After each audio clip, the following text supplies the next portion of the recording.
Hello everyone, very warm welcome to Everest Coaching Point. Today in this class we will discuss about Tier 2 GS live mock number 1. So let's start our session with the first question. So which classical dance form is famous for its elaborate face makeup and storytelling in Kerala? So Kerala face makeup వేసుకొని story telling కోసం use చేసే classical dance form ఏదని అడుగుతున్నారు. So జనరల్గా మనకు భరతముని భరతముని ఒక book రాశాడండి Natyashastra గురించి. ఈ నాట్యశాస్త్రాలో 8 క్లాసికల్ డాన్సెస్ గురించి ఎక్స్ప్లెయిన్ చేశారు. సో దీనికి సోర్స్ ఏంటంటే భరతముని రాసినటువంటి నాట్యశాస్త్ర. ఈ నాట్యశాస్త్రాలో మనకు ఎన్ని క్లాసికల్ డాన్సెస్ గురించి చెప్పారు? 8 క్లాసికల్ డాన్సెస్ గురించి చెప్పారు. 8 క్లాసికల్ డాన్సెస్ గురించి ఈ నాట్యశాస్త్ర బుక్ ఎక్స్ప్లెయిన్ చేస్తుంది. మరి ఈ 8 క్లాసికల్ డాన్సెస్ ఏమేమి ఉన్నాయి, మరి ఎక్కడున్నాయి అవి అంటే first one Bharatanatyam. Bharatanatyam. So ఈ భరతనాట్యం ఏ స్టేట్లో ఉంటుంది? ఏ స్టేట్లో క్లాసికల్ డాన్స్ అంటే తమిళనాడు స్టేట్ అండి. తమిళనాడు స్టేట్. తర్వాత కూచిపూడి. కూచిపూడి. ఈ కూచిపూడి ఎక్కడమంటే ఆంధ్రప్రదేశ్.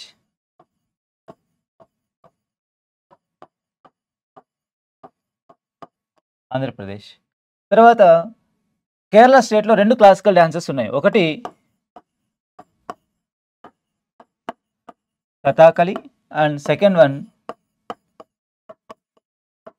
మోహిని ఆటం. మోహిని ఆటం. ఈ రెండు కూడా మనకు ఏ స్టేట్లో పర్ఫామ్ చేసే క్లాసికల్ డ్యాన్స్ అంటే కేరళ స్టేట్లో పర్ఫామ్ చేసే క్లాసికల్ డ్యాన్స్ అండి. ఆ తర్వాత కథక్. కథక్ మనకు Uttar Pradesh state. Uttar Pradesh state. And Odissi. Odissi Odisha state. Next Manipuri. Manipur స్టేట్లో. మణిపూర్ స్టేట్ పర్ఫామ్ చేసే classical dance. Last one Sattriya. Sattriya. ఇవి మనకు అస్సాం స్టేట్లో పర్ఫామ్ చేసే 8 క్లాసికల్ డాన్సెస్. సో ఇది మనకు ఉన్నటువంటి 8 క్లాసికల్ డాన్సెస్. అయితే మనకు ఇప్పుడు మన క్వశ్చన్లో అడిగింది ఈ కేరళ స్టేట్లో పర్ఫామ్ చేసే ఈ 2 క్లాసికల్ డ్యాన్స్లో ఈ 2 క్లాసికల్ డాన్సెస్లో ఏ classical dance face makeup and story telling గురించి చెప్తుందని అడిగాడు. ఇక్కడ మరి ఏ క్లాసికల్ డాన్స్ చెప్తుందంటే కథాకళి మనకు ఈ face makeup and story telling గురించి చెప్తుందండి. సో ఈ కథాకళిలో కథ అంటే స్టోరీ. కథ మీన్స్ స్టోరీ. కలి మీన్స్ ప్లే. సో మరి ఏ స్టోరీస్ చెప్తారు? దీంట్లో ఏం స్టోరీస్ చెప్తారు అంటే రామాయణం మహాభారతం గురించి డిఫరెంట్ గెస్చర్స్తో, వోకల్ ఉండదు కానీ డిఫరెంట్ గెస్చర్స్తో ఈ స్టోరీ టెల్లింగ్ అని చెప్తారన్నమాట. రామాయణ అండ్ మహాభారత.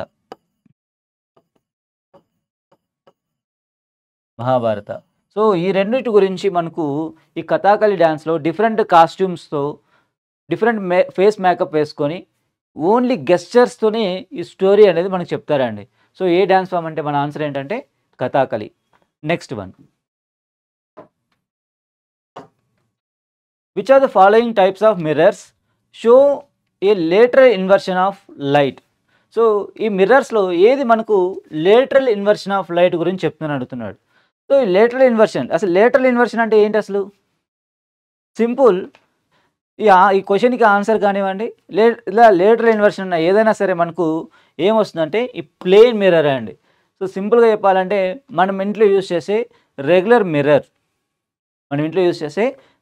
మిర్రర్.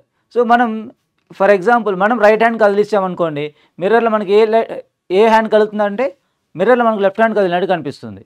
మనం లెఫ్ట్ హ్యాండ్ కదిలిస్తే మనకు మిర్రర్లో రైట్ హ్యాండ్ కదిలినట్టు కనిపిస్తుంది. సో దీన్నే మనం ఏమంటామంటే లేటరల్ ఇన్వర్షన్ అని పిలుస్తాం. దీన్ని మనం ఏమని పిలుస్తామంటే లేటరల్ ఇన్వర్షన్ అని పిలుస్తాం. సో ఈ ప్లెయిన్ మిర్రర్ని మనం ఎక్కడ యూస్ చేస్తామంటే మనం హౌస్ హోల్డ్ పర్పసెస్లో యూస్ చేస్తామండి. హౌస్ హోల్డ్ పర్పస్లో మనం యూస్ చేస్తాం. మరి ఈ convex mirror and concave mirror. So ఈ కాన్వెక్స్ మిర్రర్ మనకు డిమినిష్డ్ ఇమేజ్ కనిపిస్తుంది, అంటే ఇమేజ్ని చిన్నదిగా చూపిస్తుంది. అందుకే మనం ఈ డిమినిష్డ్ ఇమేజ్ చూపిస్తుంది కాబట్టి దీన్ని మనం వెహికల్స్లో సైడ్ మిర్రర్స్లో యూస్ చేసుకుంటాం. వెహికల్స్లో సైడ్ మిర్రర్స్గా యూస్ చేస్తాం. సో కాన్కేవ్ మిర్రర్ ఇది ఎన్లార్జ్డ్ ఇమేజ్ చూపిస్తుంది మనకు. ఎన్లార్జ్డ్ ఇమేజ్ చూపిస్తుంది. అందుకే మనం దీన్ని మనం మైక్రోస్కోప్స్లో ఇవన్నిట్లో కూడా మనం ఈ కాన్కేవ్ మిర్రర్ యూస్ చేస్తాం. దీన్ని మనం ఇంకొక నేమ్ ఏంటంటే ఈఎన్టీ మిర్రర్ అని కూడా పిలుస్తాం. ఎందుకు అంటే ఈఎన్టీ డాక్టర్స్ ఈ మిర్రర్స్ని ఎక్కువగా యూస్ చేస్తుంటారు కాబట్టి వీటిని మనం ఈఎన్టీ మిర్రర్ అని కూడా యూస్ చేస్తాం. సో ఈఎన్టీ మిర్రర్ అండ్ లేదా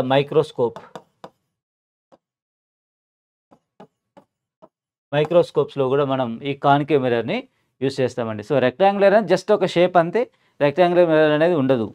సో ఇవి మనకు మిర్రర్స్ గురించి. Next one, consider the following statements regarding the Ganga river system. Statement 1, the Ganga is formed by the confluence of Bhagirathi and Alaknanda at Dev Prayag. Statement 2, the Yamuna is the longest tributary of the Ganga. Statement 3, the Kosi river is also called the sorrow of Bihar due to frequent floods. Which are the following above statements is or correct అని అడుగుతున్నాడు. So ఒక్కొక్క river గురించి ఒక్కొక్క statement ఇచ్చాడు. So first one Ganga river system గురించి, Yamuna river system గురించి, ఆ తర్వాత కోసి రివర్ గురించి క్వశ్చన్స్ వచ్చాయి. సరే చూడండి, Ganga river system. Ganga river అనేది జనరల్గా ఒక్క రివర్ కాదండి, ఇది 2 రివర్స్ యొక్క కన్ఫ్లుయెన్స్ వల్ల ఫామ్ అవుతుంది. ఒకటి అలకనంద, ఇంకొక రివర్ భగీరథి రివర్. సో ఈ రెండు కూడా ఉత్తరాఖండ్ స్టేట్లో దేవ్ ప్రయాగ్ దగ్గర రెండు కూడా కన్ఫ్లుయెన్స్ అయిన తర్వాత అది గంగా రివర్ అని కాల్ చేస్తున్నాం. సరే, మరి ఈ రివర్ సిస్టమ్స్ ఎక్కడ ఆరిజినేట్ అవుతాయి? అలకనంద రివర్, భగీరథి రివర్ ఎక్కడ ఆరిజినేట్ అవుతాయి? సో మీరు అల్లు అర్జున్ సినిమాలు బాగా గుర్తుపెట్టుకోండి. ఈ గంగా రివర్ని గుర్తుపెట్టుకోవాలంటే అల్లు అర్జున్ సినిమాలు 2 ఫేమస్ సినిమాలు ఉన్నాయి. ఒకటి గంగోత్రి ఒకటి, ఇంకొకటి బద్రీనాథ్ ఒకటి. సో ఈ అలకనంద రివర్, సో ఇది అంతా కూడా అలకనంద రివర్ అండి. అలకనంద రివర్, ఈ అలకనంద రివర్ మనకు ఎక్కడ ఆరిజినేట్ అవుతుందంటే బద్రీనాథ్ దగ్గర ఆరిజినేట్ అవుతుంది. బద్రీనాథ్ రివర్ దగ్గర ఆరిజినేట్ అవుతుంది. మీరు బద్రీనాథ్ సినిమా చూసారనుకోండి, హీరోయిన్ నేమ్ కూడా అలకనందానే, తమన్నా నేమ్ ఆ సినిమాలో అలకనందానే. So Alaknanda river, Badrinath cinema. Next Bhagirathi river. So this is Bhagirathi river. ఇది గంగోత్రి దగ్గర ఆరిజినేట్ అవుతుందండి. గంగోత్రి దగ్గర ఆరిజినేట్ అవుతుంది. సో ఈ 2 రివర్స్ కూడా మనకు ఎక్కడ మెర్జ్ అవుతాయి అంటే దేవ్ ప్రయాగ్ దగ్గర. ఇది ఏ స్టేట్లో ఉందంటే ఉత్తరాఖండ్ స్టేట్లో ఉంటుందండి. ఉత్తరాఖండ్ స్టేట్లో దేవ్ ప్రయాగ్ దగ్గర 2 కూడా మెర్జ్ అయ్యి అక్కడి నుంచి మనకు గంగా రివర్ అని మనం కాల్ చేస్తున్నాం. అయితే దానికంటే ముందు ఈ అలకనంద రివర్ ఏం చేస్తుందంటే అలకనందతో పాటు వాటి కొన్ని ట్రిబ్యూటరీస్ ఉన్నాయి. సో ఆ రివర్స్ అన్నీ కూడా మనకు అలకనందతో వచ్చి కలుస్తాయి. For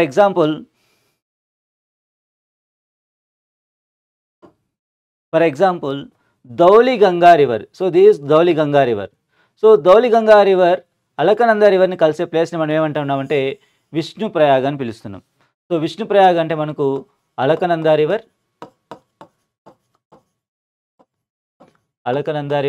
plus Dhauli Ganga river. రెండు కలిపితేనే మనం ఏమంటున్నామంటే దాన్ని విష్ణు ప్రయాగ్ అని పిలుస్తున్నాం.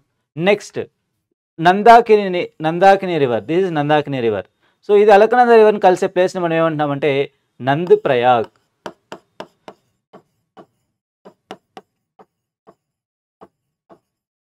అలకనంద రివర్ని నందాకిని రివర్ కలిసే ప్లేస్ని మనం ఏమంటామంటే నంద్ ప్రయాగ్ అని పిలుస్తున్నాం. Next Pindari river. Pindari river Alaknanda రివర్ని కలిసే ప్లేస్ని మనం ఏమంటామంటే కర్ణ ప్రయాగ్ అని పిలుస్తాం. కర్ణ ప్రయాగ్. Next Mandakini river.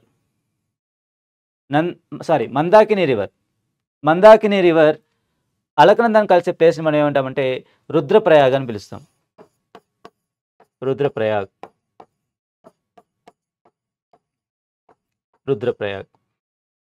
అని పిలుస్తాం. సో ఇలా మనకు అలకనంద రివర్ వచ్చేటప్పుడు మందాకిని రివర్ కానివ్వండి, పిండారి రివర్ కానివ్వండి, నందాకిని కానివ్వండి, ధౌలిగంగా రివర్, ఇవన్నీ కూడా అలకనంద రివర్స్తో కలిసిన తర్వాత Bhagirathi river plus Alaknanda river ఈ రెండింటిని కలిసే ప్లేస్ని మనం ఏమంటామంటే దేవ్ ప్రయాగ్ అని పిలుస్తాం. ఇది మనకు ఉత్తరాఖండ్ స్టేట్లో మనకు కనిపిస్తుందండి. సరే, ఇది మనకు గంగా రివర్ ఆరిజినేషన్. సో మరి ఇండియాలో గంగా రివర్ ఎంత డిస్టెన్స్ ట్రావెల్ చేస్తుంది అంటే ఇండియాలో గంగా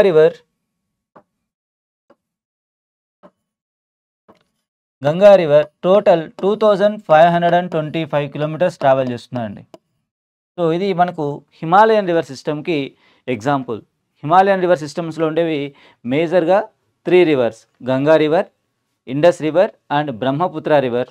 సో ఇది మనకు హిమాలయన్ రివర్ సిస్టమ్స్కి ఎగ్జాంపుల్. అండ్ ఇండియాలో లాంగెస్ట్ రివర్ కూడా గంగా రివరే. ఇండియాలో longest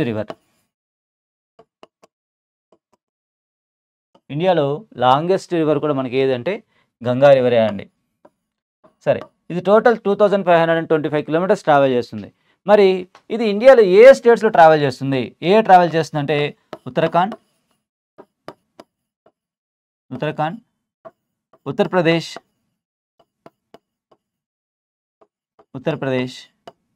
Bihar, west Bengal. So remaining స్టేట్స్లో కొన్ని ప్లేసెస్లో స్మాలెస్ట్ డిస్టెన్స్ ట్రావెల్ చేస్తుంది, కానీ మేజర్ పార్ట్ ఈ 4 డిస్ట్రిక్ట్స్లో ఇది ట్రావెల్ చేస్తుంది. ఇక్కడ నుంచి వెస్ట్ బెంగాల్ నుంచి ఇది బంగ్లాదేశ్లోకి ఎంటర్ అయిపోతుంది.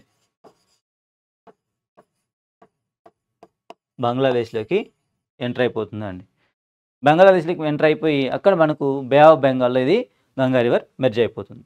So first statement right. Bhagirathi Alaknanda Devprayag దగ్గర కలిస్తే అది గంగా ఫామ్ అవుతుంది. Next Yamuna is the longest tributary of the Ganga అంటున్నాడు. సో ఇండియాలో ట్రిబ్యూటరీస్లో లాంగెస్ట్ రివర్ ఏదని అడిగితే మాత్రం అది ఖచ్చితంగా యమునా రివరే అండి. సో ఇది మనకు ఎక్కడ ఆరిజినేట్ అవుతుందంటే యమునోత్రి, హిమాలయాస్లోనే యమునోత్రి గ్లేషియర్ దగ్గర ఇది ఆరిజినేట్ అవుతుంది. సో దీని యొక్క టోటల్ లెంత్ 1376 కిలోమీటర్స్ అండి.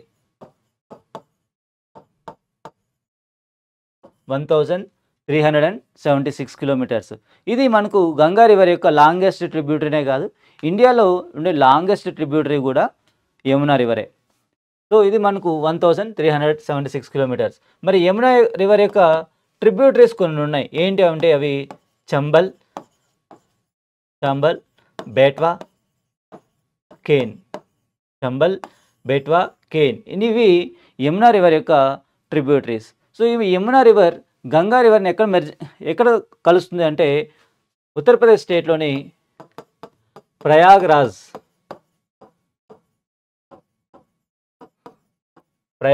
దగ్గర ఇది గంగా రివర్తో కలుస్తుంది. దీన్నే మనం త్రివేణి సంగమం అని పిలుస్తున్నాం. త్రివేణి సంగమం అంటే ఇక్కడ 3 రివర్స్ ఉన్నాయి, Ganga, Yamuna and Saraswati.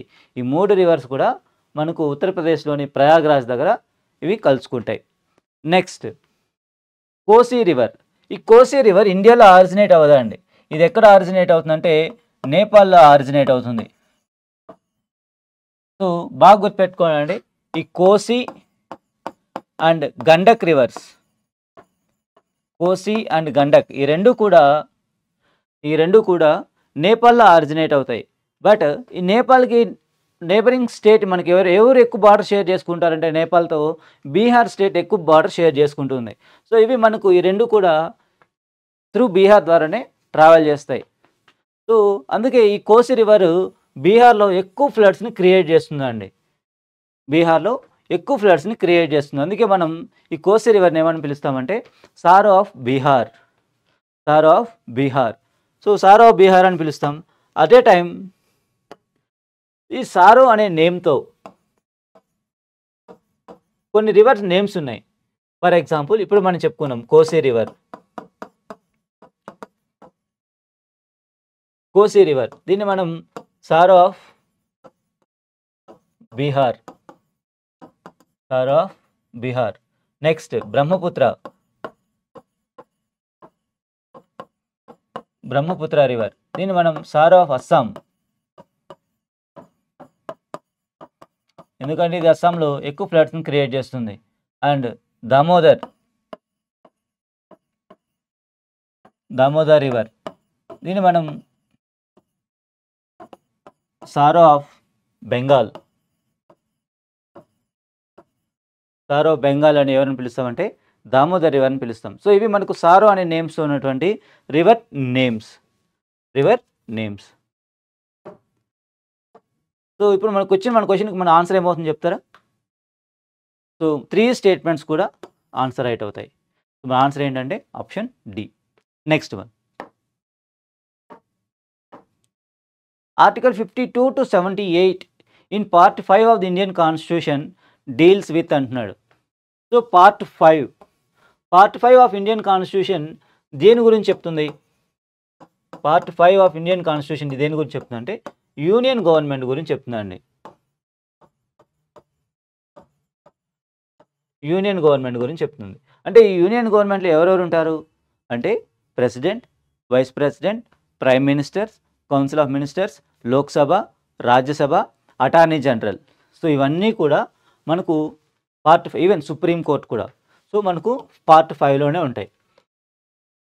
So president, vice president, prime minister, council of ministers, parliament, attorney general and supreme court, ఇవన్నీ కూడా మనకు పార్ట్ 5లోనే ఉంటుంది. అయితే ఈ పార్ట్ 5లో 52 నుంచి 78 వరకు ఎవరి గురించి చెప్తారంటే యూనియన్ ఎగ్జిక్యూటివ్ గురించి చెప్తుందండి. యూనియన్ ఎగ్జిక్యూటివ్ గురించి చెప్తుంది. మరి యూనియన్ ఎగ్జిక్యూటివ్లో ఎవరెవరు ఉంటారు అంటే president, vice president, vice president, prime ministers and council of ministers and attorney general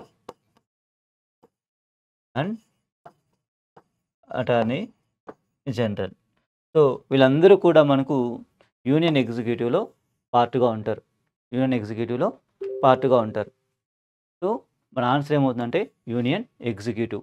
so amendment of the constitution article చెప్తారా? ఆర్టికల్ 368.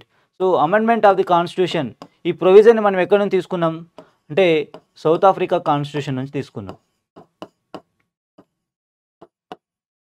సౌత్ ఆఫ్రికా కాన్స్టిట్యూషన్ నుంచి బారో చేసుకున్నాం. సౌత్ ఆఫ్రికా కాన్స్టిట్యూషన్ నుంచి మనం బారో తీసుకున్నాం. సో నేషనల్ ఎమర్జెన్సీ, సో మనకు 3 types of national emergencies ఉన్నాయి. So దీని యొక్క ఆర్టికల్స్ మనకు నేషనల్ ఎమర్జెన్సీ అయితే ఆర్టికల్ 352, స్టేట్ ఎమర్జెన్సీ లేదా ప్రెసిడెంట్ రూల్ అన్న స్టేట్ ఎమర్జెన్సీ అన్న రెండో ఒకటే. President rule article 356, financial emergency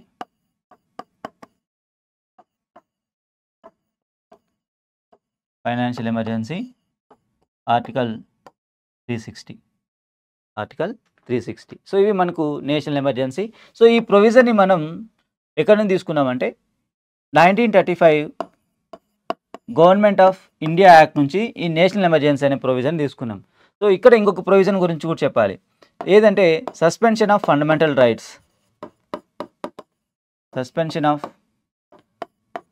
rights during emergency.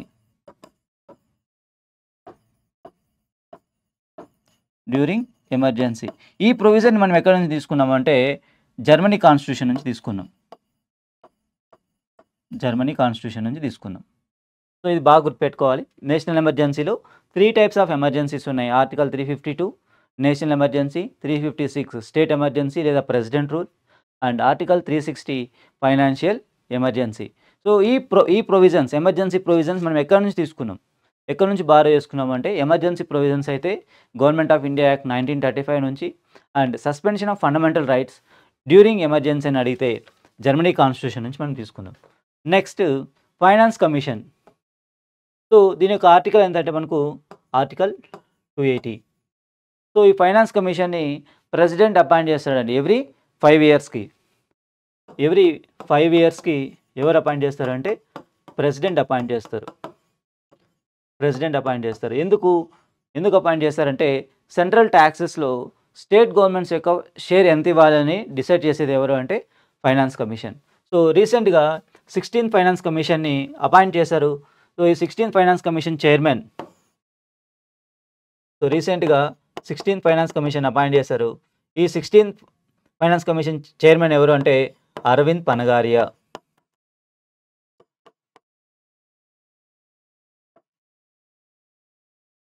Arvind Panagariya 16th finance commission chairman. So ఇవి మనకు క్వశ్చన్ నెంబర్ 34. మన ఆన్సర్ ఏమవుతుందంటే ఆప్షన్ బి అనేది మన ఆన్సర్ అవుతుందండి. Next one, consider the following statements about Subhash Chandra Bose. About Subhash Chandra Bose. So statement 1, he gave the famous call, तुम मुझे खून दो मैं तुमको आज़ादी दूंगा. Statement 2, he established the provincial government of Free India in Singapore in 1943. Statement 3, his birthday 23rd January is observed as Shaurya Divas అంటున్నాడు. శౌర్య దివాస్ అంటున్నాడు. సరే, నేషనల్ సుభాష్ చంద్రబోస్ గురించి ఈ స్టేట్మెంట్లో ఏది కరెక్ట్ అని అడుగుతున్నాడు. సరే చూడండి. సో సుభాష్ చంద్రబోస్. సో ఈయన 1938 ఐఎన్సీ సెషన్స్కి ప్రెసిడెంట్గా ఉన్నారండి. 1938లో ఐఎన్సీకి ప్రెసిడెంట్గా ఉన్నారు. నెక్స్ట్ 1939లో కూడా ఐఎన్సీకి ప్రెసిడెంట్ క్యాండిడేట్గా కంటెస్ట్ చేశారు. కానీ అదే టైంలో గాంధీ గారు ఏం చేశారంటే పట్టాభి సీతారామయ్య గారిని ప్రెసిడెంట్ చేయాలని కూర్చున్నారు. 1939లో ఐఎన్సీ సెషన్కి పట్టాభి సీతారామయ్య గారిని ప్రెసిడెంట్ చేయాలని కూర్చున్నారు. కానీ చాలామంది సుభాష్ చంద్రబోస్ గారు అవ్వాలనుకుంటే సుభాష్ చంద్రబోస్ గారే ఐఎన్సీ ప్రెసిడెంట్ అయ్యారండి. సో 1939 సెషన్ కూడా ప్రెసిడెంట్ ఈయనే ఉన్నారు. కానీ సో దీనికి కోపం వచ్చిన గాంధీజీ గారు ఏం చేశారంటే అలిగిపోయారనమాట. అందువల్ల ఏం చేశారంటే ఈ సుభాష్ చంద్రబోస్ ఏం చేశారంటే సో నాకు ఈ ఐఎన్సీ ఇవన్నీ నాకు సెట్ అవ్వదు అని చెప్పేసి ఐఎన్సీకి రిజైన్ చేసి పడేసి జర్మనీకి వెళ్ళిపోయారండి. సో జర్మనీకి వెళ్ళారు, అటు నుంచి జపాన్కి వెళ్ళారు. అక్కడ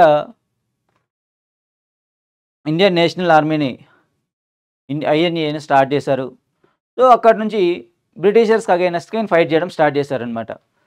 బ్రిటిషర్స్కి అగైనెస్ట్గా ఫైట్ చేయడం స్టార్ట్ చేశారు. సో ఇలా స్టార్ట్ చేసేటప్పుడు సో ఈయన కొన్ని స్లోగన్స్ ఇచ్చారు. ఏమంటే తుమ్ ముజే ఖూన్ దో మే తుమ్హో ఆజాదీ దూంగా, అంటే గివ్ మీ బ్లడ్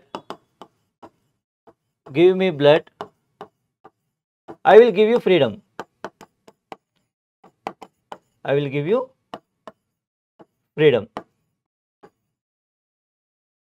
సో ఇది వీళ్ళు ఇచ్చిన first slogan, most important slogan. నాకు బ్లడ్ ఇవ్వండి, నేను మీకు ఇండిపెండెన్స్ ఇస్తాను. సో ఇది మనకు ఫస్ట్ స్లోగన్. ఇది ఎప్పుడు ఇచ్చారు అంటే ఇండియన్ నేషనల్ ఆర్మీని ఎస్టాబ్లిష్ చేశారండి. ఇండియన్ నేషనల్ ఆర్మీని ఎస్టాబ్లిష్ చేశారన్నమాట. ఆ తర్వాత ఈయన ఏం చేశాడంటే సింగపూర్లో టెంపరరీ గవర్నమెంట్ కూడా ఫామ్ చేశారు. సింగపూర్లో 1943లో టెంపరరీ గవర్నమెంట్ కూడా ఫామ్ చేశారు.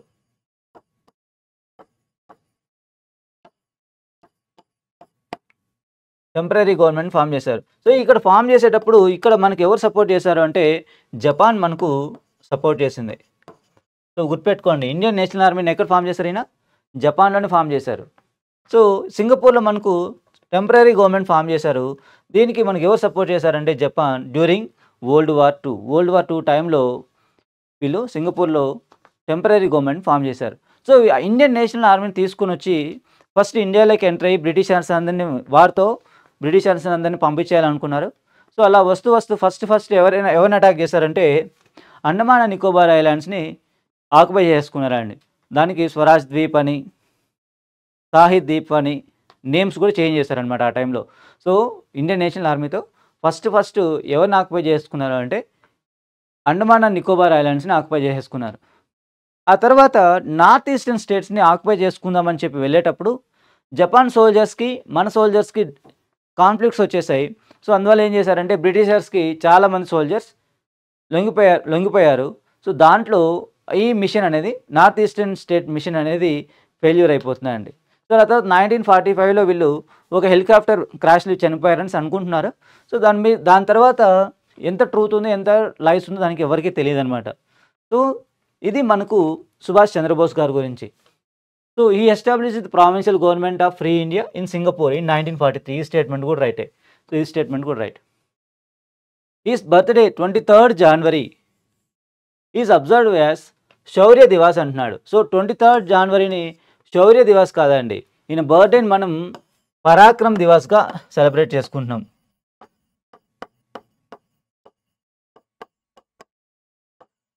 పరాక్రమ్ దివాస్‌గా సెలబ్రేట్ చేసుకుంటున్నాం. మరి శౌర్య దివాస్ ఎప్పుడు అంటే 1947లో ఇండియా పాకిస్తాన్‌కి వార్ వచ్చింది. First war. అప్పుడు వాళ్ళు జమ్మూ కాశ్మీర్‌ని ఆక్యుపై చేసుకున్నప్పుడు India troops first time Jammu and కాశ్మీర్లో ఎంటర్ అయిన డేని October 27th.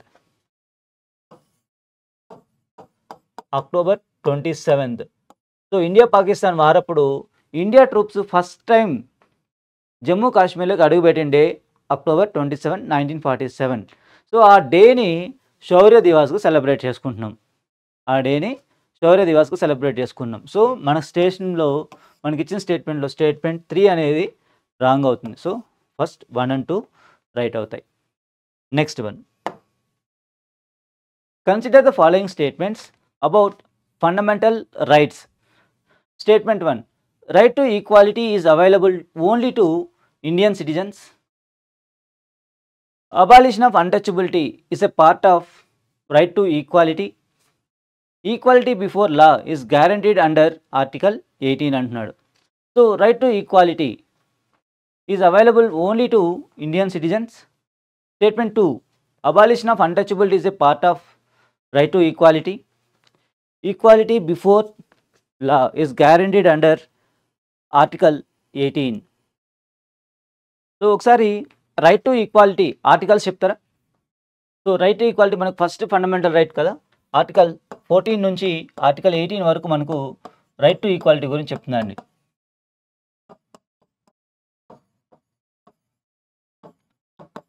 Right to equality గురించి ఆర్టికల్ 14 to 18 మనకు రైట్ టు ఈక్వాలిటీ గురించి చెప్తుంది.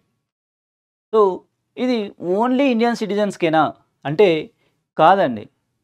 కొన్ని ఫండమెంటల్ రైట్స్ బోత్ ఇండియన్ సిటిజన్స్కి ఫారినర్స్కి కూడా అప్లికేబుల్ కొన్ని ఫండమెంటల్ రైట్స్ ఉన్నాయి. ఏంటంటే అవి article 15, article 16, article 19, article 29, article 30.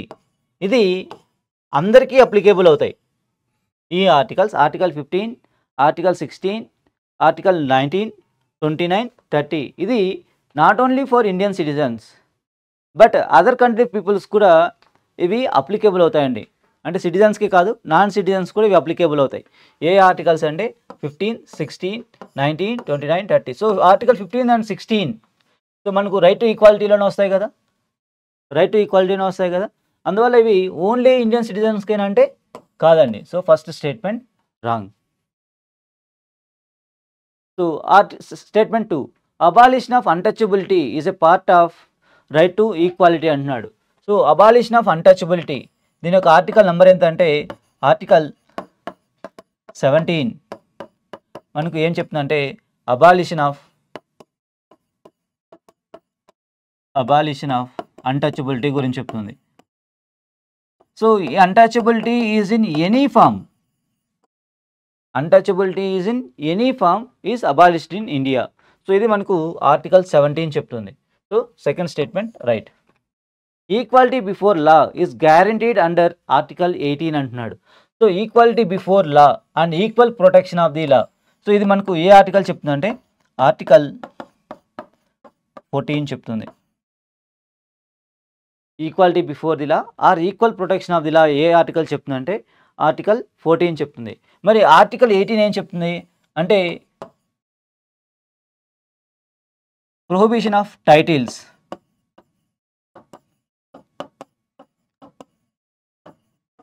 Prohibition of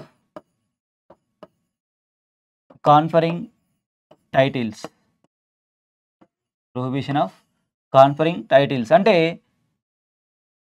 Rao Bahadur, Raja Zamindar, Raja Vikramarka, so ఇలాంటి టైటిల్స్ అన్నిటినీ కూడా స్టేట్ అనేది కాన్ఫర్ చేయకూడదు. స్టేట్ అంటే ఏ గవర్నమెంట్ అయినా సరే, స్టేట్ అంటే ఒక గవర్నమెంట్, సో కాన్ఫరింగ్ అనేది చేయకూడదు అని ఏ ఆర్టికల్ చెప్తుందంటే ఆర్టికల్ 18 చెప్తుంది. సో మనకి ఏ స్టేట్మెంట్ రైట్ అవుతుంది? సో థర్డ్ స్టేట్మెంట్ కూడా రాంగ్. సో ఓన్లీ 2 మాత్రమే రైట్ అవుతుందండి. Next one, Bihu festival is the main festival of which state అంటున్నాడు. సో బిహూ ఫెస్టివల్ అనేది ఏ స్టేట్లో సెలబ్రేట్ చేసుకునే ఫెస్టివల్ అంటే ఏ స్టేట్లో అంటే అస్సాం స్టేట్లో సెలబ్రేట్ చేసుకునే ఒక ఫెస్టివల్ అండి బిహూ అనేది. సరే అయితే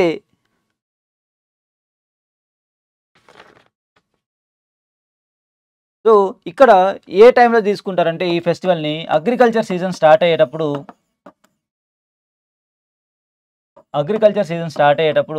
ఈ ఫెస్టివల్ని సెలబ్రేట్ చేసుకుంటారు. సరే మరి కేరళలో ఒక ఫేమస్ ఫెస్టివల్ చెప్పండి. ఓణం అండ్ తైపూసం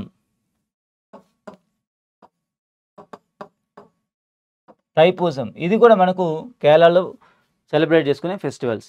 అండ్ పంజాబ్లో లోహ్రీ, సంక్రాంతి టైంలో మనం సంక్రాంతి ఎలా సెలబ్రేట్ చేసుకుంటామో వీళ్ళు లోహ్రీ ఫెస్టివల్ని అలాగే సెలబ్రేట్ చేసుకుంటారు. నెక్స్ట్ బాంగ్రా, లోహ్రీ,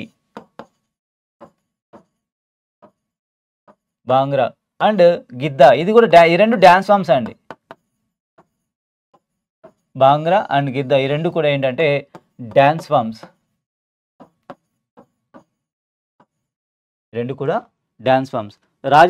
రాజస్థాన్లో తీజ్ ఫెస్టివల్ అని ఒకటి ఉంటుంది, and camel festival and desert festival ఇవన్నీ కూడా మనకు రాజస్థాన్ స్టేట్లో సెలబ్రేట్ చేసుకునే కొన్ని ఫెస్టివల్స్. సో బిహూ ఫెస్టివల్ వచ్చి మనకు Assam state. Next one, how many bones are present in the adult human body. So adult human బాడీలో ఎన్ని బోన్స్ ఉంటాయని అడుగుతున్నాడు. సో అడల్ట్ హ్యూమన్ బాడీలో ఓవరాల్గా ఎన్ని బోన్స్ ఉంటాయంటే 206 బోన్స్ ఉంటాయండి. సో న్యూ బార్న్ బేబీలో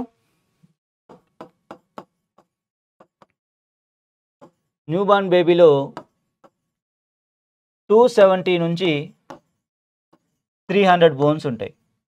సో ఇవన్నీ కూడా ఏమైపోతాయంటే చిన్న బోన్స్ అన్నీ కూడా ఒకే బోన్గా ఫామ్ అయ్యి అడల్ట్స్లో మళ్ళీ ఫైనల్గా మనకి ఎన్ని బోన్స్కి వస్తాయంటే 206 బోన్స్కి వచ్చేస్తాయి. అడల్ట్స్లో ఏమవుతుందంటే 206 బోన్స్కి వస్తాయి. Next one, with reference to revenue expenditure consider the following. Statement 1, subsidies given by the government are part of revenue expenditure. Statement 2, capital repayment of loans by the government is included under revenue expenditure. Which of the statements is or correct అంటున్నాడు. So revenue ఎక్స్పెండిచర్కి సంబంధించి వీటిలో ఏ statements correct అని అడుగుతున్నాడు. So revenue expenditure అంటే ఏంటి? అంటే గవర్నమెంట్కి major income source ఎవరు అంటే ట్యాక్సెస్ అండి. మనం పే చేసే ట్యాక్సెస్ అన్నీ కూడా గవర్నమెంట్కి మేజర్ ఇన్కమ్ సోర్స్. మరి వీటిని ఎలా ఖర్చు పెడుతున్నారు? సో దాన్ని బేస్ చేసుకుని మనం కొన్ని క్యాపిటల్ ఎక్స్పెండిచర్ ఉండొచ్చు, ఇంకొకటి రెవెన్యూ ఎక్స్పెండిచర్ ఉండొచ్చు. సో క్యాపిటల్ ఎక్స్పెండిచర్ అంటే which creates a liability. Capital ఎక్స్పెండిచర్లో విచ్ క్రియేట్స్ ఎ లయబిలిటీ అంటే for example schools, roads. So ఇవన్నీ కూడా క్యాపిటల్ ఎక్స్పెండిచర్ కిందకు వస్తాయి. అంటే స్కూల్స్ని కన్స్ట్రక్ట్ చేయడానికి కానివ్వండి, రోడ్స్ని కన్స్ట్రక్ట్ చేయడానికి కానివ్వండి. సో వీటన్నిటి కోసం ఏమవుతుందంటే వీటి కోసం పెట్టే ఎక్స్పెండిచర్ మనం ఏమంటామంటే క్యాపిటల్ ఎక్స్పెండిచర్ అంటాం.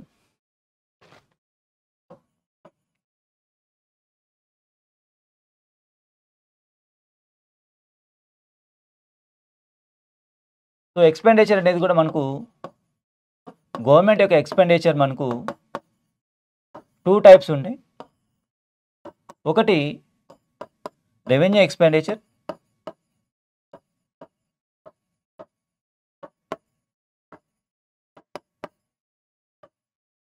ఇంకొకటి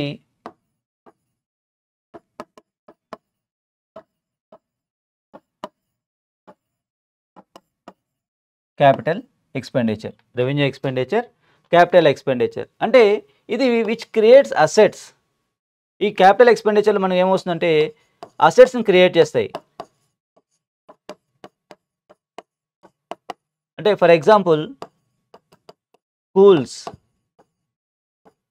రోడ్స్. సో ఇవన్నీ కూడా అసెట్స్ని క్రియేట్ చేస్తాయి క్యాపిటల్ ఎక్స్పెండిచర్లో. రెవెన్యూ ఎక్స్పెండిచర్లో ఇవి అసెట్స్ ఏమి ఉండవు. ఇది కంప్లీట్గా లిక్విడ్ ఫామ్లోనే ఉంటుంది. అంటే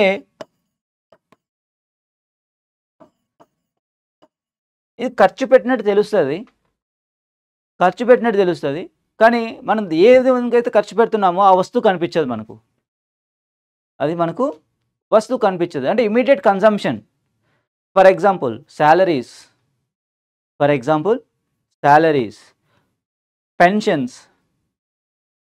పెన్షన్స్ ఇస్తుంటారు కదా. సో ఇవన్నీ కూడా మనకు దేని కిందకు వస్తాయంటే రెవెన్యూ ఎక్స్పెండిచర్ కిందకు వచ్చేస్తాయి. ఫర్ ఎగ్జాంపుల్స్ ఏంటంటే శాలరీస్, పెన్షన్స్, సబ్సిడీస్. సో ఇవన్నీ కూడా మనకు రెవెన్యూ ఎక్స్పెండిచర్ కిందకు వస్తాయి. సో సబ్సిడీస్ దేనికోసం ఇస్తారు చెప్తారా? సో ఇప్పుడు మనకు పబ్లిక్ డిస్ట్రిబ్యూషన్ సిస్టమ్ ఉంది, పీడిఎస్. విలేజెస్లో ₹1కో ₹2కో లేదా ఫ్రీ బియ్యమో వేస్తూ ఉంటారు. సో బట్ పోనీ రైస్ ఫ్రీ అని గవర్నమెంట్ అనౌన్స్ చేస్తున్నారు. గవర్నమెంట్కి ఏమైనా రైస్ ఫ్రీగా వస్తుందా? అదేం లేదు. సో గవర్నమెంట్ ఎక్స్పెండిచర్ చేస్తుంది. ఫర్ ఎగ్జాంపుల్ మార్కెట్లో ఒక ₹20కో ₹30కో కొంటుంది, పీపుల్స్కి ఇచ్చేటప్పుడు ఫ్రీగా ఇచ్చేస్తుంది. అంటే దానివల్ల ఏమవుతుంది, గవర్నమెంట్కి బర్డెన్. అంటే దాన్ని ఎక్స్పెండిచర్ చేస్తుంది. గవర్నమెంట్ ఒక ట్యాక్స్లో వచ్చిన డబ్బుని ఎక్స్పెండిచర్ చేసి పీపుల్స్కి సబ్సిడీస్ ఇస్తుంది. సో సబ్సిడీస్కి మనకు ఎగ్జాంపుల్స్ ఏంటంటే PDS, public distribution system. So second example, best example ఏంటంటే ఈ మధ్యలో మీరు చాలాసార్లు చూస్తుంటారు, ఎస్పెషల్లీ ఏపీ తెలంగాణ స్టేట్స్లో యూరియా షార్టేజ్ వచ్చింది. సో జనరల్గా యూరియా మనకి ఒక బస్తా ₹265కో ₹300కో ఇచ్చేస్తున్నారు. కానీ గవర్నమెంట్కి అది చాలా కాస్ట్లీ, అరౌండ్ 1000-1200 పడుతుంది ఒక బస్తా పైన. కానీ పీపుల్కి ఇచ్చేదేమో 250-300కి ఇస్తున్నారు. అంటే లిటరలీ ఆ రిమైనింగ్ ఎక్స్పెండిచర్ని ఎవరు బేర్ చేస్తున్నారు అంటే గవర్నమెంట్ బేర్ చేస్తుంది. దాన్నే మనం ఏమంటామంటే సబ్సిడీస్ అని పిలుస్తున్నాం, యూరియా. సో ఇవన్నీ సబ్సిడీస్ మీద ఖర్చు పెట్టేది అవన్నీ కూడా మనకు దేని కిందకు వస్తుందంటే రెవెన్యూ ఎక్స్పెండిచర్ కిందకు వస్తుంది. So subsidies given by the government are a part of revenue expenditure. First statement right. Second statement, capital repayment of loans by the government is included under revenue expenditure అంటున్నాడు. So capital repayment of loans is by the government is included under revenue expenditure అంటున్నాడు. So చూడండి, capital repayment, ఇప్పుడు for example government RBI దగ్గరనో లేదా world bank దగ్గర ఏదో ఒక purpose కోసం లోన్స్ తీసుకొని వస్తుందండి. ఫర్ ఎగ్జాంపుల్ సెంట్రల్ గవర్నమెంట్ ఇండియాలో అన్ని రోడ్స్ అన్నిటిని మళ్ళీ కన్స్ట్రక్ట్ చేయాలని చెప్పి, నీట్గా హైవేస్ వేయాలని చెప్పి వరల్డ్ బ్యాంక్ దగ్గర ఒక 40 lakh crores లేదా 50 lakh crores సరే లేదంటే ఒక 10,000 crores లోన్ తీసుకొని వచ్చుకునింది అనుకుందాం. Government of India world bank దగ్గర ఒక 10,000 crores లోన్ తీసుకొని వచ్చుకునింది.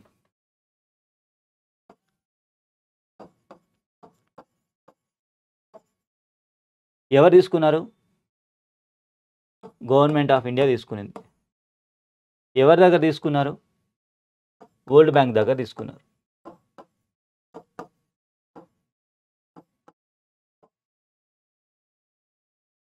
So government of India world bank దగ్గర లోన్ తీసుకొని వచ్చుకున్నారు. సో ఎప్పటికైనా లోన్ క్లియర్ చేయాల్సిందే కదా. సో ఈ 10,000 crores గవర్నమెంట్ ఆఫ్ ఇండియాకి అసెట్ అవుతుందా, లయబిలిటీ అవుతుందా? అంటే లయబిలిటీ అవుతుంది. అంటే దీన్ని కట్టాలి కదా ఎప్పటికొక రోజు దీన్ని కట్టాలి, రీపేమెంట్ చేయాలి. అంటే దీన్ని మనం ఏమవుతుందంటే లయబిలిటీ అవుతుంది. గవర్నమెంట్ ఆఫ్ ఇండియాకి ఈ 10,000 crores ఏమైపోతుందంటే ఒక లయబిలిటీ, అంటే నెత్తిపైన ఒక బర్డెన్ లాగా క్రియేట్ అవుతుంది. సో ఎప్పుడైతే ఈ 10,000 crores క్లియర్ చేసేస్తారో ఈ లయబిలిటీ ఏమైపోతుంది? క్లియర్ అయిపోతుంది. ఈ 10,000 crores క్లియర్ అయిపోతుందో అప్పుడు ఈ లయబిలిటీ అనేది క్లియర్ అయిపోతుంది.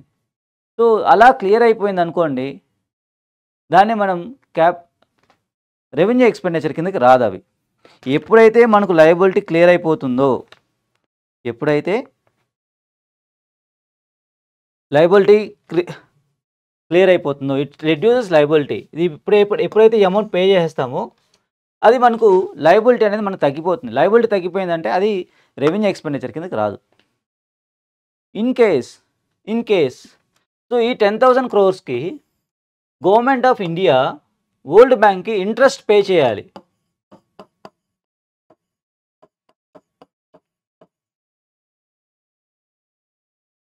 ఈ 10,000 crores government of India world బ్యాంక్కి ఇంట్రెస్ట్ పే చేయాలి. సో ఈ ఇంట్రెస్ట్ రెవెన్యూ ఎక్స్పెండిచర్ కిందకి వస్తుంది.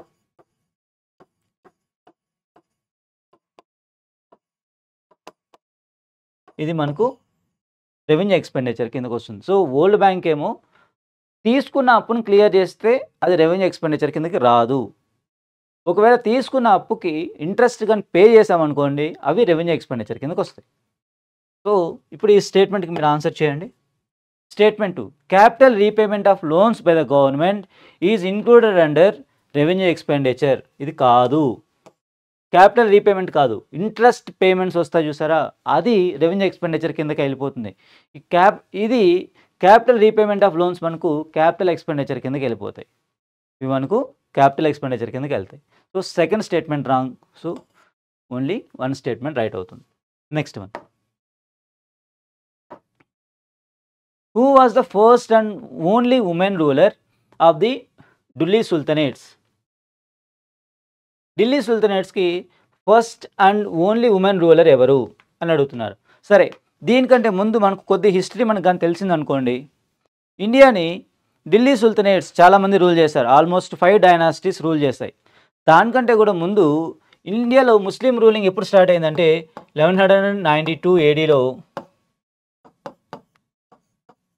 తరైన్ వార్ 2 జరిగింది. ఎవరెవరు జరిగింది? పృథ్వీరాజ్ చౌహాన్కి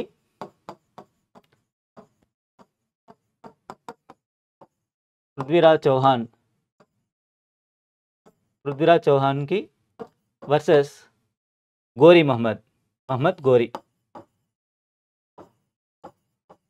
మహమ్మద్ గోరీకి సెకండ్ తరైన్ వార్ జరిగింది. అఫ్కోర్స్ ఫస్ట్ తరైన్ వార్ జరిగింది 1191 ADలో. సో 1191 ADలో తరైన్ వార్ 1 జరిగింది. సో సేమ్ పర్సన్స్కే జరిగింది. సో తరైన్ వార్ 1లో పృథ్వీరాజ్ చౌహాన్ గెలిచేశాడు. సెకండ్ తరైన్ వార్లో ఏమైందంటే మహమ్మద్ గోరీ గెలిచాడు. సెకండ్ తరైన్ వార్లో ఎవరు గెలిచారంటే మహమ్మద్ గోరీ గెలిచాడు. సో అలా గెలిచినప్పుడు ఇండియాలో ముస్లిం రూలింగ్ అనేది స్టార్ట్ అయింది. ఎవరితో స్టార్ట్ అయింది? మహమ్మద్ గోరీతో స్టార్ట్ అయింది. సో అప్పుడు దీనికి ముస్లిం రూలింగ్ స్టార్ట్ అవడానికి మేజర్ వార్ ఎవరు అని అడిగితే తరైన్ వార్ 2. సో మరి మహమ్మద్ గోరీ ఏం చేశాడు అంటే, ఇండియాలో నేను రూల్ చేయలేను, ఇతనికి ఒక స్లేవ్ ఉన్నాడు. ఎవరు అంటే కుతుబుద్దీన్ ఐబక్. ఎవరున్నారు? కుతుబుద్దీన్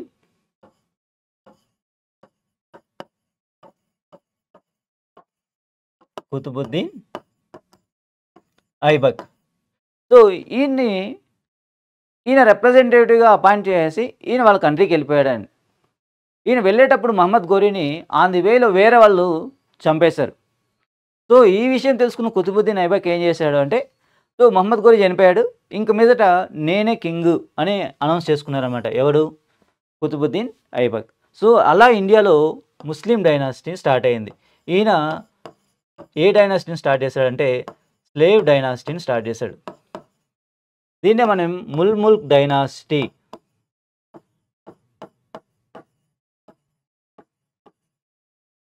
దీన్నే మనం ఏమంటామంటే ముల్క్ డైనాసిటీ అని కూడా పిలుస్తాం. ముల్క్ డైనాసిటీ లేదా స్లేవ్ డైనాసిటీ, ఈ రెండిట్లో ఏదైనా పిలవచ్చు. సో ఎవరు స్టార్ట్ చేశారంటే కుతుబుద్దీన్ ఐబక్ స్టార్ట్ చేశాడు. సో స్లేవ్ డైనాసిటీ తర్వాత ఎవరు వచ్చారంటే ఖిల్జీ డైనాసిటీ వచ్చారండి.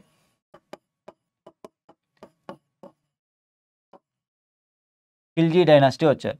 ఖిల్జీ తర్వాత తుగ్లక్,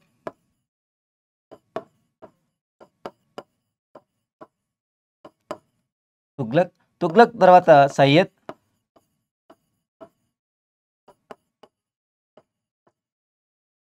అండ్ ఫైనల్గా లోడీ డైనాసిటీ. లోడీ డైనాసిటీ వీళ్ళు ఇండియాలో రూలింగ్ని ముస్లిం రూలింగ్ని వీళ్ళు రూల్ చేసిన వాళ్ళు. సో ఫైనల్గా డైనాసిటీ ఎవరంటే లోడీ డైనాసిటీ. ఈ లోడీ డైనాసిటీని ఓడించేసి బాబర్ మొఘల్ డైనాసిటీని స్టార్ట్ చేస్తాడు. సరే, అయితే ఈ స్లేవ్ డైనాసిటీని స్టార్ట్ చేసిన పర్సన్ ఎవరు? కుతుబుద్దీన్ ఐబక్. వీని తర్వాత ఎవరు కింగ్ అయ్యారంటే ఇల్తుత్మిష్ కింగ్ అయ్యాడండి. ఇల్తుత్మిష్ కింగ్ అయ్యాడు. సో ఇల్తుత్మిష్ తర్వాత వీళ్ళ డాటర్, ఇల్తుత్మిష్ వాళ్ళ డాటర్ ఎవరు అంటే రజియా సుల్తానా.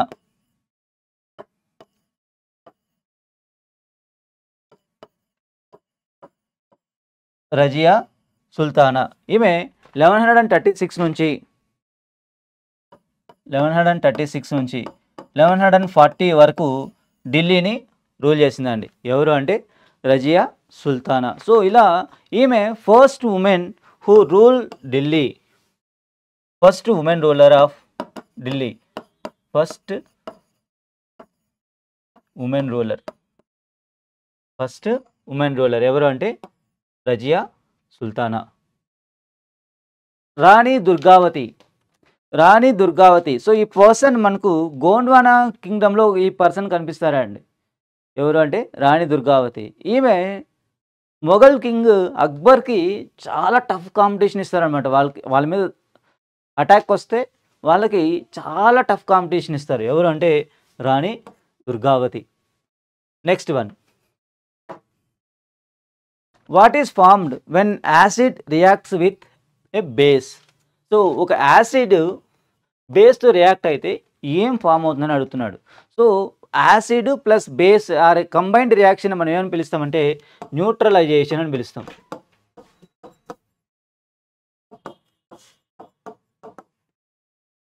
ఆ రియాక్షన్ మనం ఏమని పిలుస్తామంటే న్యూట్రలైజేషన్ అని పిలుస్తాం. అంటే న్యూట్రలైజేషన్ అంటే మీనింగ్ ఏంటంటే ఒక యాసిడ్, సో మన బాడీలో యాసిడిటీ ఎక్కువైపోయిందని చెప్తాం. మరి దానికోసం ఏం చేస్తారు? ఒక ఇండైరెక్ట్ డాక్టర్ ఇచ్చేది ఏంటంటే ఒక బేస్ ఇస్తాడు. దేనికోసం అంటే దాన్ని న్యూట్రలైజ్ చేయాలని చెప్పి. అంటే ఎప్పుడైనా సరే ఒక యాసిడ్ ప్లస్ ఒక బేస్ రియాక్ట్ అయితే సాల్ట్ ఫామ్ అవుతుంది, ఫైనల్గా వాటర్ ఫామ్ అవుతుంది. సాల్ట్ ప్లస్ వాటర్ ఫామ్ అవుతుంది. దీనికి బెస్ట్ ఎగ్జాంపుల్ ఏంటంటే ఒక యాసిడ్ HCl తీసుకోండి, ఒక బేస్ సోడియం హైడ్రాక్సైడ్ బేస్ తీసుకోండి. రెండింటిని ఫామ్ చేసినప్పుడు మనకి ఏం ఫామ్ అవుతుందంటే సోడియం క్లోరైడ్ ఫామ్ అవుతుంది, ఇది సాల్ట్, ఫైనల్గా H2O ఫామ్ అవుతుంది, ఇది వాటర్. సో ఈ ప్రాసెస్ని మనం ఏమని పిలుస్తామంటే న్యూట్రలైజేషన్ అని పిలుస్తాం. సో ఒక యాసిడ్ ఒక బేస్ రెండు కానీ మెర్జ్ అయ్యాయి అనుకోండి, ఏం ఫామ్ అవుతుందంటే ఒక సాల్ట్ ఫామ్ అవుతుంది ప్లస్ వాటర్ ఫామ్ అవుతుంది. సో మన ఆన్సర్ ఏమవుతుందంటే ఆప్షన్ సి అనేది మన ఆన్సర్ అవుతుందండి. So next question, consider the following statements about the reserve bank of India. So reserve bank of India గురించి కొన్ని స్టేట్మెంట్స్ ఇచ్చాడు. సో ఫస్ట్ స్టేట్మెంట్ ఏమిటంటే RBI was established in 1935 under the recommendations of the Hilton Young commission. Second statement RBI was nationalised in 1949. Statement 3 the head quarters of RBI was originally in Calcutta అంటున్నాడు. So RBI గురించి 3 statements ఇచ్చి వీటిలో ఏది correct అని అడుగుతున్నాడు. సరే, ఆర్బీఐని first statement RBI was established in 1935 under the recommendations of Hilton Young commission అంటున్నాడు. సో బ్రిటిషర్స్ మన ఇండియాని రూల్ చేసేటప్పుడు ఇండియాని రూల్ చేసేటప్పుడు ఇండియాకు కూడా ఒక సెంట్రల్ బ్యాంక్ ఉండాలని ఎక్స్పెక్ట్ చేస్తారండి. ఇండియాకు కూడా ఒక సెంట్రల్ బ్యాంక్ ఉండాలని ఎక్స్పెక్ట్ చేస్తారు. సో అందుకోసం వీళ్ళు హిల్టన్ యంగ్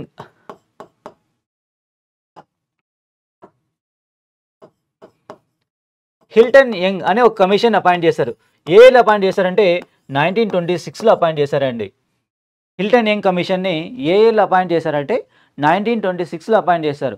ఆ తర్వాత 1935 వరకు కూడా ఈ హిల్టన్ యంగ్ కమిషన్ని రికమెండేషన్స్ని ఇంప్లిమెంట్ చేయలేదు. ఆ తర్వాత government of India act, GOI act, government of India act, మన ఇండియన్ కాన్స్టిట్యూషన్లో 60 to 70% ప్రొవిజన్స్ని మనం ఈ యాక్ట్ నుంచే తీసుకున్నాం.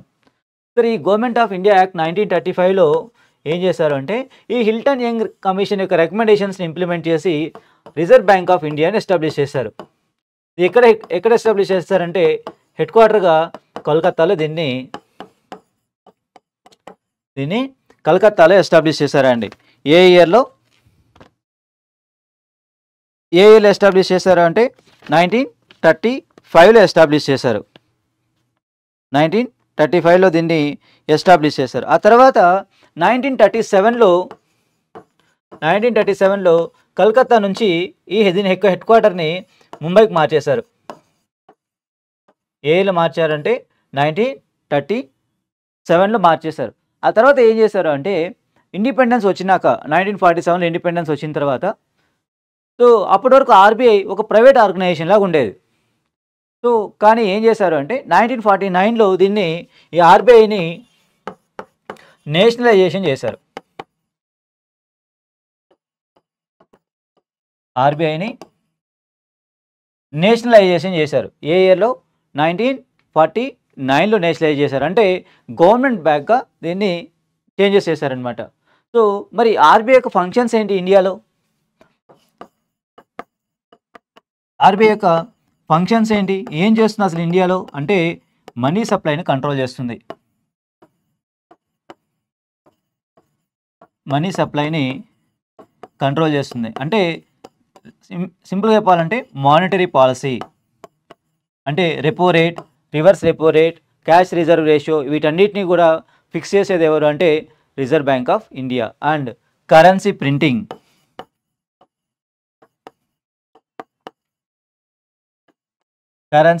అండ్ సప్లై, కరెన్సీని ప్రింట్ చేసి సప్లై చేసేది కూడా ఎవరు అంటే ఆర్బీఐ. సో ఇది మనకు ఆర్బీఐ గురించి. సో 1935లో ఎస్టాబ్లిష్ చేశారు, కరెక్టే. హిల్టన్ యంగ్ కమిషన్ కరెక్టే. నేషనలైజ్డ్ ఇన్ 1949 కరెక్టే. సో ఒరిజినల్ హెడ్ క్వార్టర్ కలకత్తాలో ఉండింది. సో మన ఆన్సర్ ఏమవుతుందంటే 1, 2 and 3 అనేది మన ఆన్సర్ అవుతాయి. Next one, with reference to black soils consider the following statements. Statement 1, they develop deep cracks during the dry season. Statement 2, they are suitable for cotton cultivation. Which of the above statements is or correct అంటున్నాడు. So black soil సంబంధించి వీటిలో ఏ statement correct అని అడుగుతున్నారు.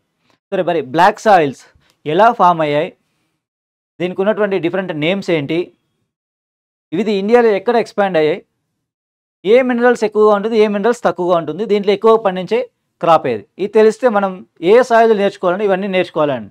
సరే, black soils ఎలా form అవుతాయి?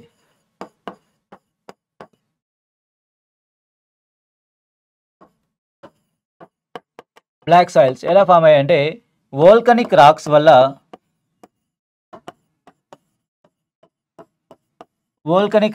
మనకు ఈ బ్లాక్ సాయిల్స్ అనేవి ఫామ్ అవుతాయి. వోల్కనిక్ రాక్స్ వల్ల మనకు ఈ బ్లాక్ సాయిల్స్ అనేవి ఫామ్ అవుతాయి. మరి దీంట్లో ఏం ఎక్కువగా ఉంటుందంటే క్లే కంటెంట్ చాలా ఎక్కువగా ఉంటుందండి.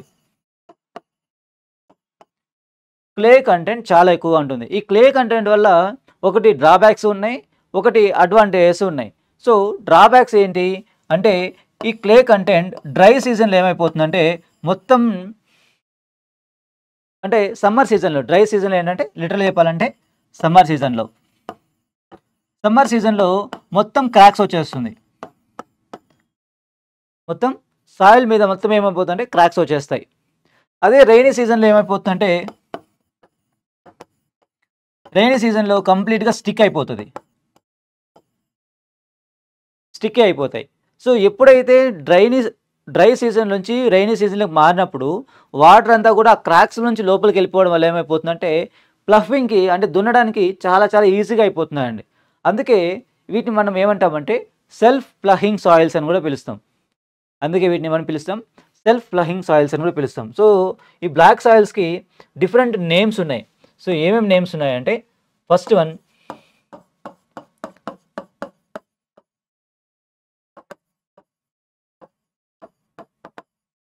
సెల్ఫ్ ఫ్లఫింగ్ సాయిల్స్,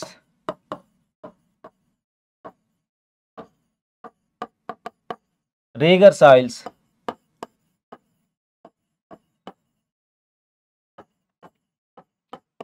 దీన్ని మనం చెర్నోజోమ్ సాయిల్స్ అని కూడా పిలుస్తాం. ఇంకొకటి కాటన్ సాయిల్స్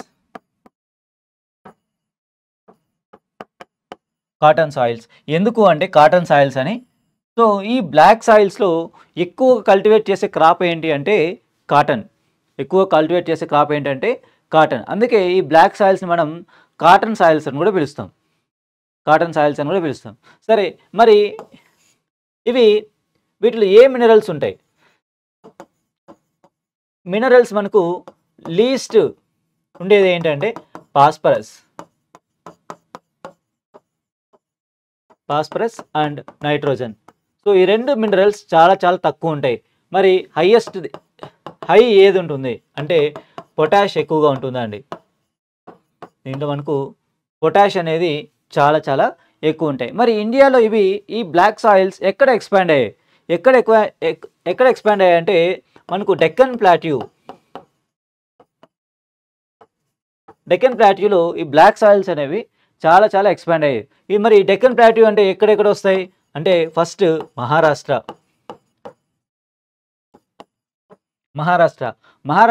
బ్లాక్ సాయిల్స్ చాలా చాలా ఎక్కువ ఉంటాయి.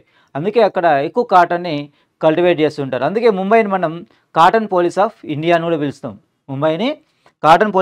ఎందుకు పిలుస్తామంటే మహారాష్ట్రలో బ్లాక్ సాయిల్స్ ఎక్కువ ఉంటాయి. సో అందువల్ల అక్కడ కాటన్ ఎక్కువ కల్టివేట్ చేస్తారు. అందుకే మనం ముంబైని కాటన్ పోలీస్ ఆఫ్ ఇండియా అని పిలుస్తాం. ఆ తర్వాత మధ్యప్రదేశ్, ఆంధ్రప్రదేశ్, తెలంగాణ,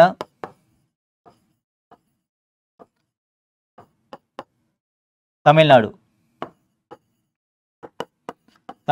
ఈ స్టేట్స్లో ఈ బ్లాక్ సాయిల్స్ అనేవి ఎక్కువగా ఎక్స్పాండ్ అయ్యాయండి. సో ఇప్పుడు మన ఆన్సర్ ఏమవుతుంది క్వశ్చన్ చూడండి. So they develop deep cracks during the dry season, కరెక్టే కదా. They are suitable for cotton cultivation. So both 1 and 2 మన ఆన్సర్ అవుతుంది. నెక్స్ట్ వన్,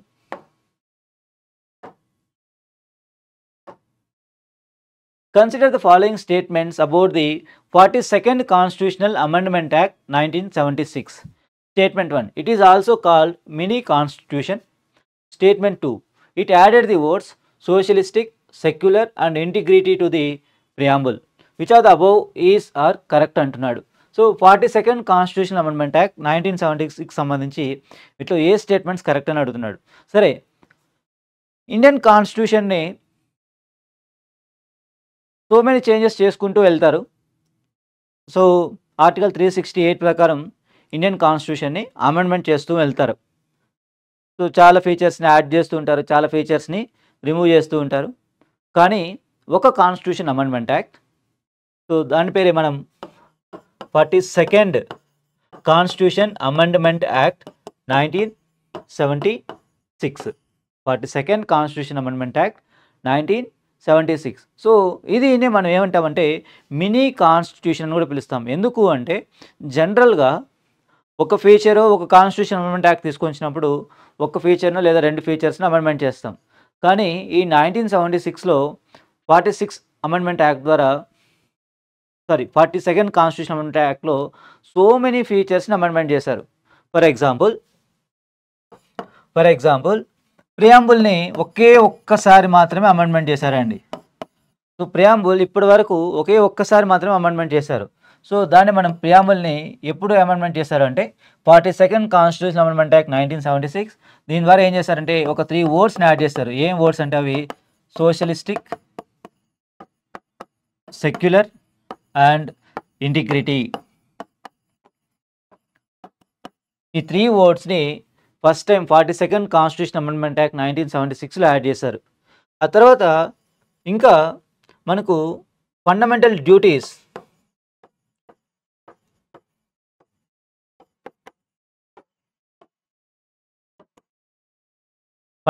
డ్యూటీస్ని ఇంక్లూడ్ చేశారు దీంట్లో.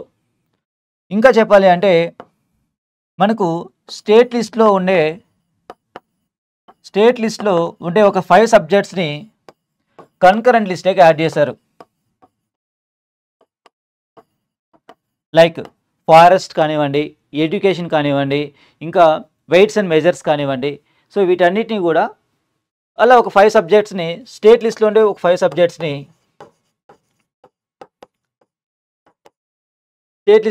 సబ్జెక్ట్స్ని కన్కరెంట్ లిస్ట్కి కూడా యాడ్ చేశారు. ఇంకా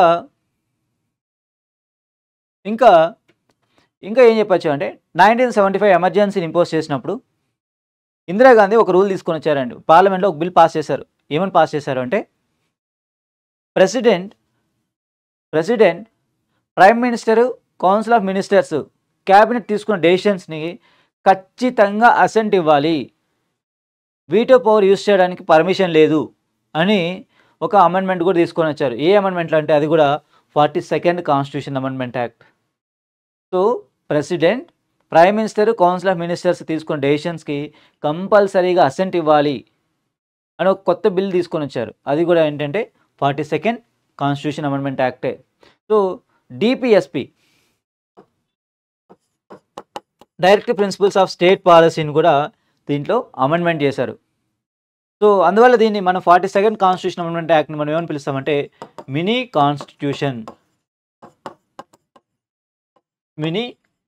కాన్స్టిట్యూషన్ అని పిలుస్తాం. సో బోత్ స్టేట్మెంట్స్ కూడా రైట్ అవుతాయి. Next one, Ladakh apricots are promoted under which government initiative in 2025? Ladakh apricots. So మనకు లడక్ అనేది ఒక యూనియన్ టెరిటరీ, అది మనకు బాగా తెలుసు. ఇక్కడ కార్గిల్ అనే ఒక డిస్టిక్ ఉందండి. కార్గిల్ అనే ఒక డిస్టిక్ ఉంది. ఇక్కడ ఆప్రికాట్స్ చాలా ఎక్కువగా పండిస్తారు. సో ఈ ఆప్రికాట్స్ని ప్రమోట్ చేసుకోవడానికి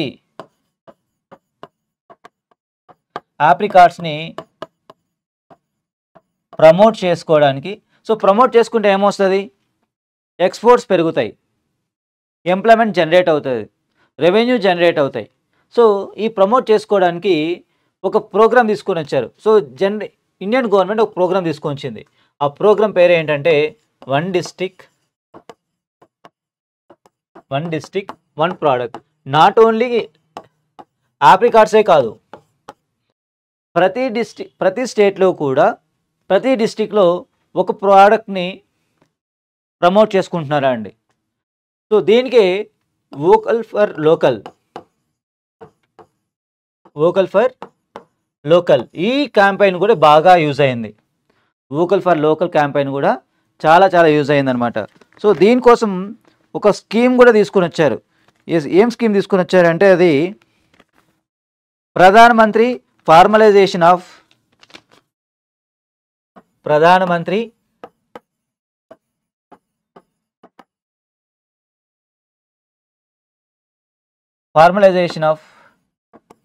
micro food processing enterprises.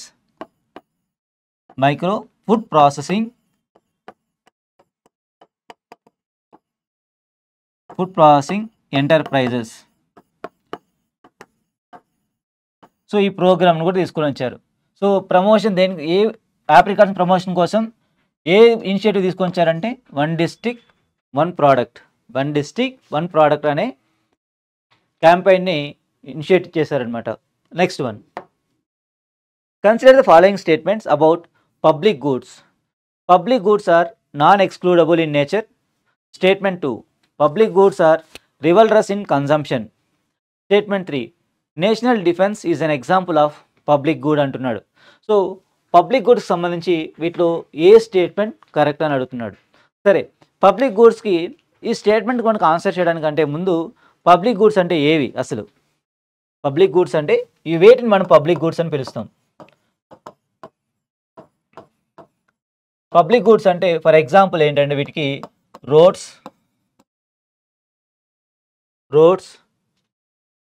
Street lights,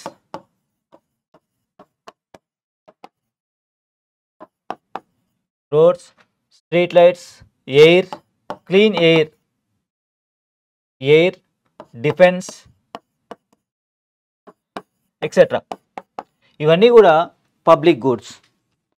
so మరి ఈ పబ్లిక్ గూడ్స్ యొక్క క్యారెక్టరిస్టిక్స్ ఏంటి? వీటి యొక్క క్యారెక్టరిస్టిక్స్ ఏంటంటే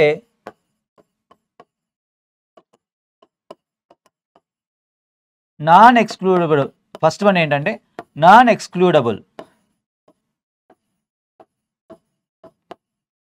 సెకండ్ వన్ నాన్ రివల్రస్.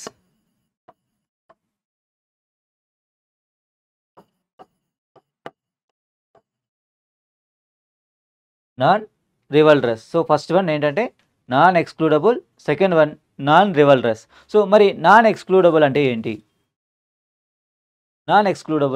ఇప్పుడు ఫర్ ఎగ్జాంపుల్ ఒక పర్సన్, నేను ఒక రోడ్ యూస్ చేసుకుంటున్నాను, నేను రోడ్ యూస్ చేస్తున్నాను అని చెప్పి ఇంకొక పర్సన్ రోడ్ యూస్ చేయకుండా ఉండేదానికి ఉందా? ఒక హైవే మీద ఒక కార్ వెళ్తుందని చెప్పి ఇంకొక కార్ వెళ్ళకుండా ఉండేదానికి పాసిబిలిటీ ఉందా? లేదు. సో దాన్నే మనం ఏమంటామంటే నాన్ ఎక్స్క్లూడబుల్. అంటే ఒకరు యూస్ చేసుకున్నారంటే ఇంకో పర్సన్ కూడా యూస్ చేస్తారు దాన్ని. అది that is not for single person. ఒకరు యూస్ చేస్తున్నారని చెప్పి ఇంకొకరు యూస్ చేయకుండా ఉండడానికి లేదు. దాన్ని మనం ఏమంటామంటే నాన్ ఎక్స్క్లూడబుల్ అంటాం. నాన్ రివల్రస్ అంటే ఫర్ ఎగ్జాంపుల్ నేను రోడ్ యూస్ చేస్తున్నాను, అదే రోడ్ ఇంకొక పర్సన్ కూడా యూస్ చేసుకోవచ్చు కదా. అంటే అదే రోడే ఇంకో పర్సన్ కూడా యూస్ చేయొచ్చు. అంటే నాకు ఎంత కన్జంప్షన్ ఉందో అతనికి కూడా అంతే కన్జంప్షన్ ఉంటుంది. నేను యూస్ చేస్తున్నానని చెప్పి అతనికి కన్జంప్షన్ ఏం తగ్గిపోదు. స్ట్రీట్ లైట్స్ కూడా అంతే.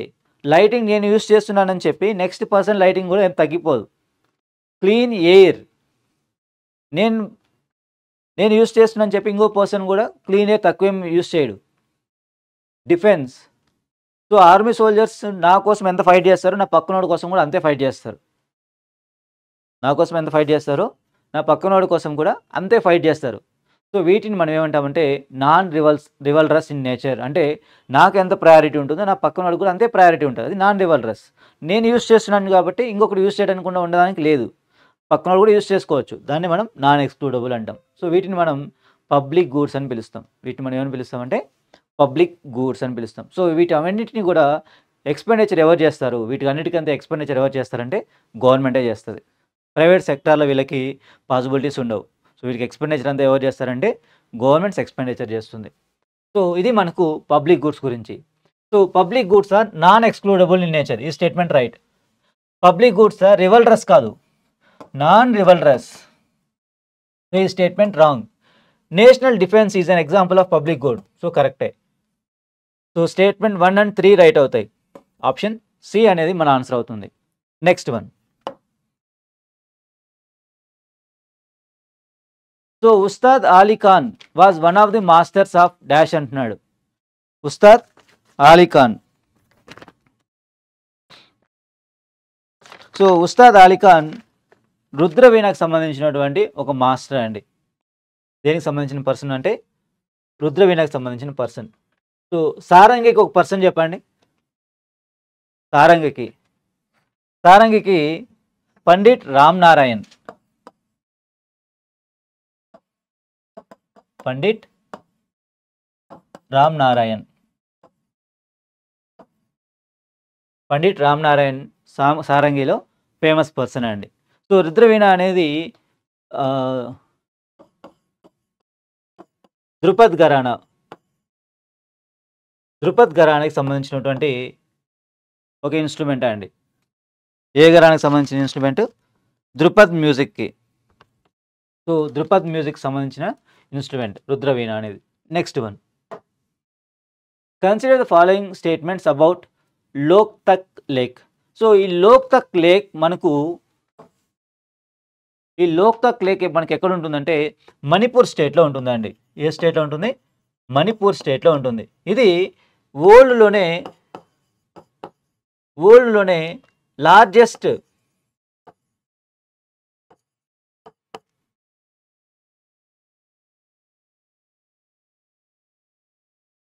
ఈ లోక్తక్ లేక్లోనే వరల్డ్లోనే largest floating national park.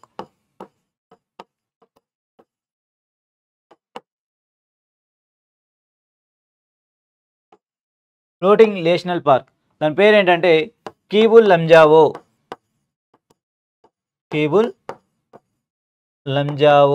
So ఇది కూడా మనకి ఎక్కడ ఉంటుందంటే మణిపూర్ స్టేట్లోనే ఉంటుంది. సో ఈ నేషనల్ పార్క్ ఎక్కడ ఉందంటే లోక్తక్ లేక్లోనే ఉంటుంది. ఇది కూడా సో వరల్డ్లోనే ఫ్లోటింగ్ నేషనల్ పార్క్, వరల్డ్లోనే లార్జెస్ట్ ఫ్లోటింగ్ నేషనల్ పార్క్. ఇది ఎక్కడ ఉందంటే లోక్తక్ లేక్లోనే ఉంటుంది. సో ఈ లోక్తక్ లేక్ ఎక్కడ ఉందంటే మణిపూర్లో ఉంటుందండి. ఇది ఎక్కడ ఉంటుందంటే మణిపూర్లో ఉంటుంది. సో దీన్ని 1990s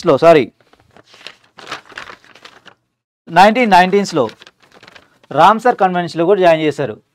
రామ్సర్ కన్వెన్షన్ ఇది ఎప్పుడు జాయిన్ అయిందంటే 1919లో. సో వెట్లాండ్స్ ప్రొటెక్షన్ కోసం తీసుకొచ్చిన కన్వెన్షన్ ఏంటి? Ramsar convention.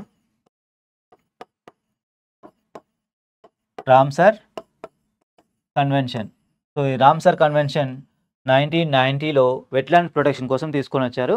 సో ఈ కీబుల్ లంజావో నేషనల్ పార్క్ అనేది 1990లో రామ్సర్ కన్వెన్షన్స్లో జాయిన్ అయింది. So it is second statement. So it is the largest fresh water lake in north east India. So కరెక్టే. It is famous for floating islands called Pumides. So floating islands called Pumides. So Pumides అంటే ఏంటి?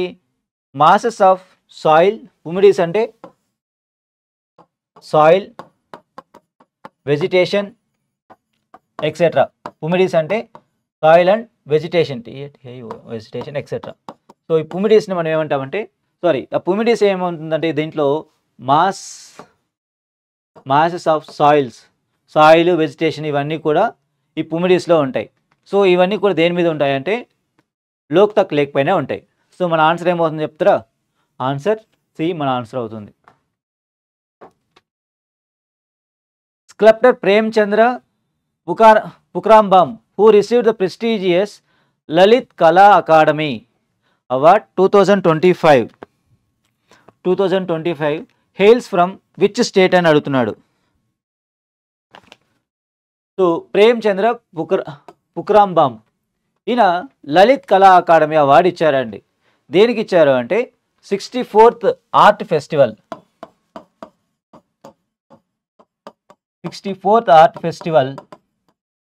ఎక్కడ జరిగిందంటే ఢిల్లీలో జరిగింది.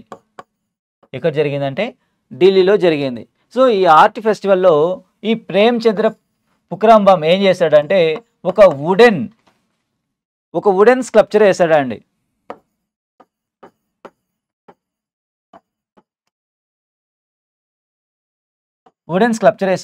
So ఆ wooden sculpture పేరు ఏంటంటే మేడ్ మీ చేంజ్.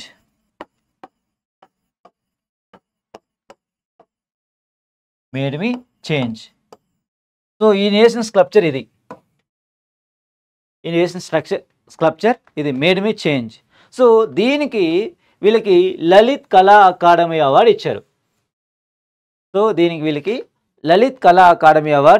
సో మరి ఈ పర్సన్ ప్రేమ్చంద్ర పుక్రాంబమ్ ఏ స్టేట్కి సంబంధించిన పర్సన్ అంటే మణిపూర్ స్టేట్కి సంబంధించిన పర్సన్.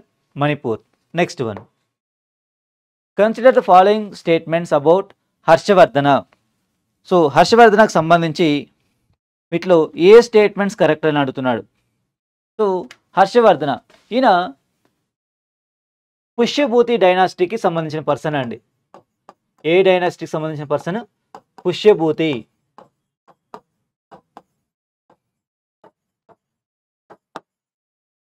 ఈయన 604 నుంచి 647 CE వరకు వీళ్ళు రూల్ చేశారు. సో వీళ్ళ క్యాపిటల్ ఏంటంటే కనౌజ్. క్యాపిటల్ ఏంటంటే కనౌజ్. ప్రజెంట్ ఇది ఉత్తరప్రదేశ్ స్టేట్లో ఉందండి. ప్రజెంట్ ఇది ఉత్తరప్రదేశ్ స్టేట్లో ఉంటుంది. సో హర్షవర్ధన పుష్యభూతి డైనాసిటీని రూల్ చేస్తున్నప్పుడు, సో 604 కాదు 606 అండి. 606 నుంచి 647 CE వరకు వీళ్ళు రూల్ చేశారు. వీళ్ళు ఏ డైనాసిటీకి సంబంధించిన పర్సన్ అంటే పుష్యభూతి డైనాసిటీకి సంబంధించిన పర్సన్. సరే, ఈయన ఓన్గానే ఒక పోయెట్. ఈయన కొన్ని బుక్స్ రాశాడు. ఏంటి అంటే రత్నావళి,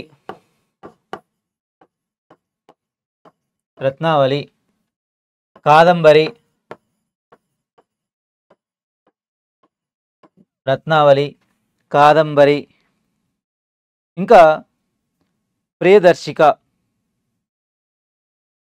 కాదంబరి కాదు, కాదంబరి కాదు, నాగానందం. సారీ అండి,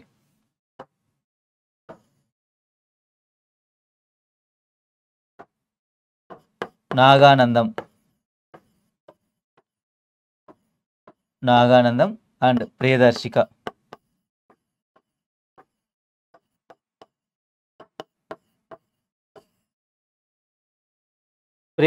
అనే బుక్స్ని ఎవరు రాశారంటే ఈ హర్షవర్ధన్ అనే రాస్తాడు. ఈయన కోర్ట్ పోయిట్ ఒక పర్సన్ ఉన్నాడు. ఎవరు అంటే బాణభట్ట. ఈయన కోర్ట్ పోయిట్ పేరు ఏంటంటే బాణభట్ట. ఈయన హర్ష చరిత రాశాడండి. బయోగ్రఫీ ఆఫ్ హర్షవర్ధన, హర్ష చరిత రాశాడు. ఎవరు రాశారు? బాణభట్ట రాశాడు. సో ఈ హర్షునికి 629 CEలో, ఇయర్ 629 CEలో చైనీస్ ట్రావెలర్ వచ్చాడు. ఆయన పేరు ఏంటంటే హుయాన్ సాంగ్.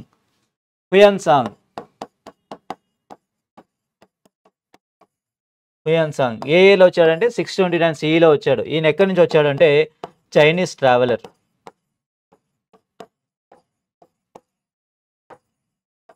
ఇలా చైనా నుంచి ఇండియాకి వచ్చాడు. సో ఇది మనకు హర్షుని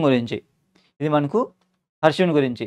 సో ఈయన ఈ పుష్యభూతి డైనాసిటీని ఎక్స్పాండ్ చేసేటప్పుడు చాళుక్య డైనాసిటీకి సంబంధించినటువంటి పులకేశి II ఈయన్ని ఓడించేశాడండి.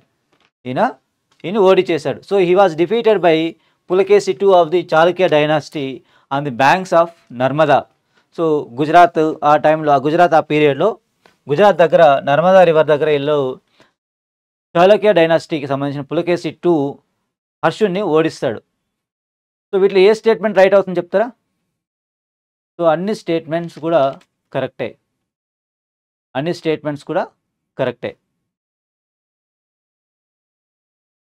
1, 2 and 3. Next one.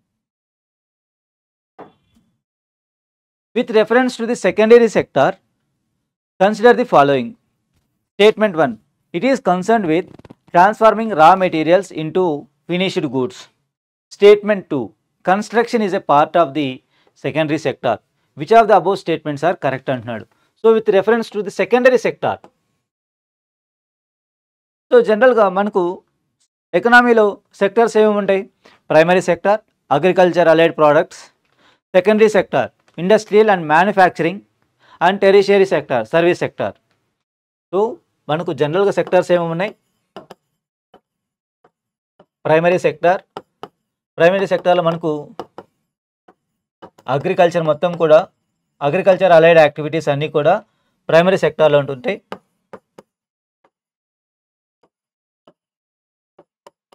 సెకండరీ సెక్టార్లో మనకు ఇండస్ట్రీస్ అండ్ మ్యానుఫ్యాక్చరింగ్ ఇవన్నీ కూడా మనకు సెకండరీ సెక్టార్లో ఉంటుంది. దీన్ని మనం థర్డ్ సెక్టార్ని మనం ఏమంటామంటే టెరిషియరీ సెక్టార్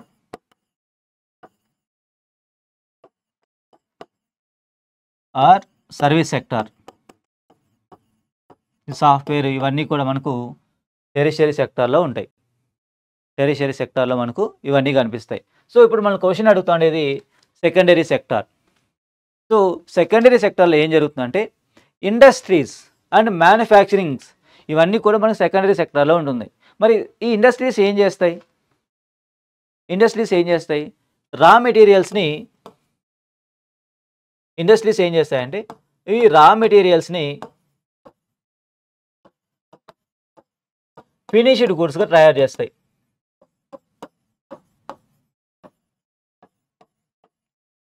ఈ రా మెటీరియల్స్ని ఫినిష్డ్ గుడ్స్గా తయారు చేస్తాయి. అదే కదా మ్యానుఫ్యాక్చరింగ్ అంటే. ఫర్ ఎగ్జాంపుల్ ఈ షర్ట్ ఉంది. సో వీటికి కావాల్సిన క్లాత్ అంతా తీసుకొని ఫైనల్ షర్ట్గా తయారు చేస్తాయి. అదే ఫినిష్డ్ గూడ్స్ అంటే. అంటే ఫినిష్డ్ గుడ్ అంటే మళ్ళీ నెక్స్ట్ ఫర్దర్ ప్రాసెసింగ్ ఏది కానీ ఉండకూడదు. ఫినిష్డ్ గుడ్ అంటే ఫర్దర్ ప్రాసెసింగ్ ఏది కానీ ఉండకపోతే దాన్ని మనం ఏమంటామంటే ఫినిష్డ్ గూడ్స్ అని పిలుస్తాం. సో రా మెటీరియల్ తీసుకొని ఫినిష్డ్ గూడ్స్గా తయారు చేస్తాం. సో అది మనకి ఏ సెక్టార్లో చేస్తారంటే సెకండరీ సెక్టార్లో చేస్తారు. సో మరి ఈ సెకండరీ సెక్టార్కి ఎగ్జాంపుల్స్ ఏంటి అంటే ఇండస్ట్రీస్. సెకండరీ సెక్టార్కి ఎగ్జాంపుల్స్ ఏంటంటే ఇండస్ట్రీస్, కన్స్ట్రక్షన్,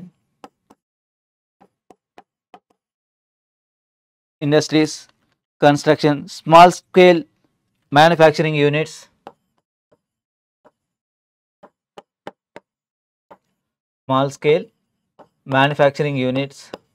సో ఇవన్నీ కూడా మనకు సెకండరీ సెక్టార్లో కనిపిస్తాయి. సో సెకండరీ సెక్టార్కి కన్స్ట్రక్షన్ ఇదే secondary sector. It is concern with transforming raw material into finished good. So రెండు స్టేట్మెంట్స్ కూడా రైట్ అవుతాయి. సో మన ఆన్సర్ ఏ అనేది మన ఆన్సర్ అవుతుంది. నెక్స్ట్ వన్,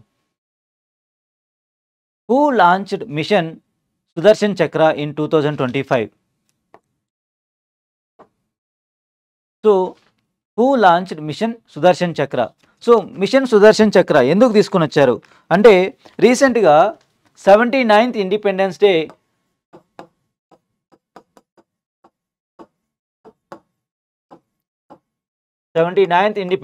సెలబ్రేట్ చేసుకున్నాం. ఏ ఇయర్లో? 2025లో. మనం ప్రైమ్ మినిస్టర్ ఎర్రకోట రెడ్ ఫోర్ట్ దగ్గర నుంచి స్పీచ్ ఇచ్చేటప్పుడు అంటే కంట్రీని ఉద్దేశించి అడ్రస్ చేసేటప్పుడు ఈ సుదర్శన్ చక్రాని అన్వీల్ చేశారండి. అంటే సుదర్శన్ చక్ర అనే ఒక స్కీమ్ని లాంచ్ చేశాడు. సో మిషన్ సుదర్శన్ చక్రాని లాంచ్ చేశారు. ఎందుకు లాంచ్ చేశారు అంటే మన డిఫెన్స్ సెక్టార్ని ప్రొటెక్ట్ చేసుకునేదానికి ఈ సుదర్శన్ చక్రాన్ని లాంచ్ చేశారనమాట. అంటే బయట కంట్రీస్ నుంచి వచ్చే ఎయిర్ క్రాఫ్ట్స్ని కానివ్వండి, సో ఎనిమీ ర్యాకెట్స్ని కానివ్వండి, డిమాలిష్ చేసేదానికి ఈ మిషన్ సుదర్శన్ చక్రాన్ని లాంచ్ చేశారు. సో ఇది ఎప్పటికి కంప్లీట్ అవుతుంది అంటే బై 2035కి కంప్లీట్ అవుతుందండి. బై 2035కి ఈ మిషన్ సుదర్శన్ చక్ర అనేది కంప్లీట్ అవుతుంది. మళ్ళీ ఎందుకు తీసుకొని వచ్చారు దీన్ని అంటే to develop multi layered defensive shield.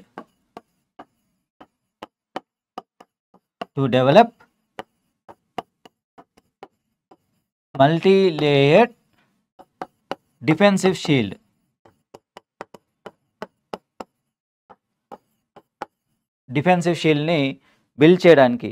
ఎందుకు? Protecting against missile attacks. Other countries యొక్క మిసైల్ అటాక్స్ నుంచి మన ఇండియాని కాపాడుకోవడానికి లేదా మనం ఆర్మీని కాపాడుకోవడానికి ఈ సుదర్శన్ చక్ర మిషన్ని తీసుకొని వచ్చారు. సో ఎవరు లాంచ్ చేశారంటే prime minister of India. Next one,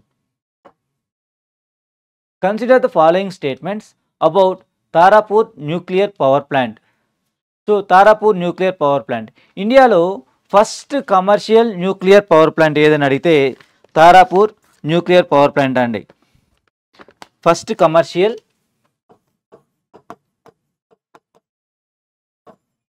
Tarapur nuclear power plant ఇండియాలో first commercial nuclear power plant. దీన్ని ఎప్పుడు స్టార్ట్ చేశారంటే 1969లో స్టార్ట్ చేశారండి. 1969లో. ఎక్కడ స్టార్ట్ చేశారంటే దీన్ని మహారాష్ట్రలో.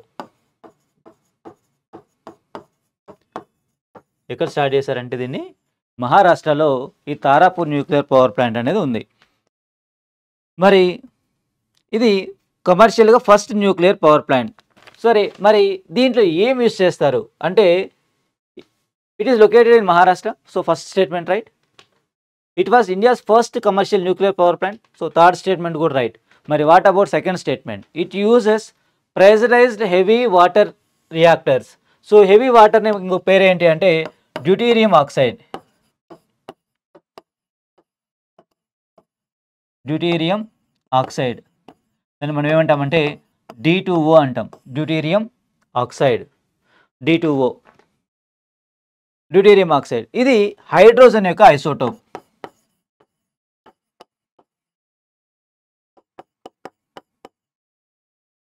ఇది హైడ్రోజన్ యొక్క isotope.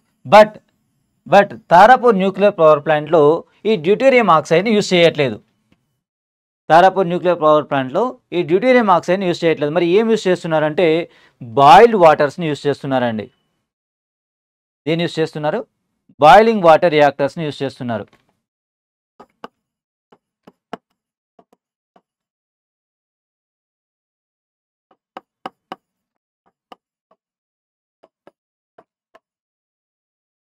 Boiling water nuclear రియాక్టర్స్ని use చేస్తున్నారు. సో సెకండ్ స్టేట్మెంట్ అనేది రాంగ్. సో మన ఆన్సర్ ఏమవుతుందంటే 1 and 3 ఓన్లీ. ఆప్షన్ బి అనేది మన ఆన్సర్ అవుతుంది. Next one, who has been appointed as the governor of Nagaland in addition to his duties as the governor of Manipur in August 2025. So వీళ్ళల్లో ఎవరిని మణిపూర్ మణిపూర్ గవర్నర్నే Nagaland state కూడా గవర్నర్గా అపాయింట్ చేశారండి. అయితే అది ఎవరు అని అడుగుతున్నారు. సో మనకు ఇండియన్ కాన్స్టిట్యూషన్లో ఆర్టికల్ 153 ఏం చెప్తుందంటే ఆర్టికల్ 155 ఏం చెప్పింది? ఆర్టికల్ 153 ఏం చెప్తుందంటే ఒకే గవర్నర్ ఒక పర్సన్ 1 or more స్టేట్స్ కూడా గవర్నర్గా ఉండొచ్చు.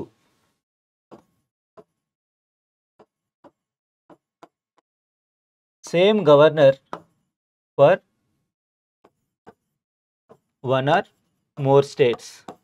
సో ఒకటి అంతకంటే ఎక్కువ స్టేట్స్ కూడా ఒకే గవర్నర్ ఉండొచ్చు. ఇది మనకు ఏ ఆర్టికల్ చెప్తుందంటే ఆర్టికల్ 153 చెప్తుందండి.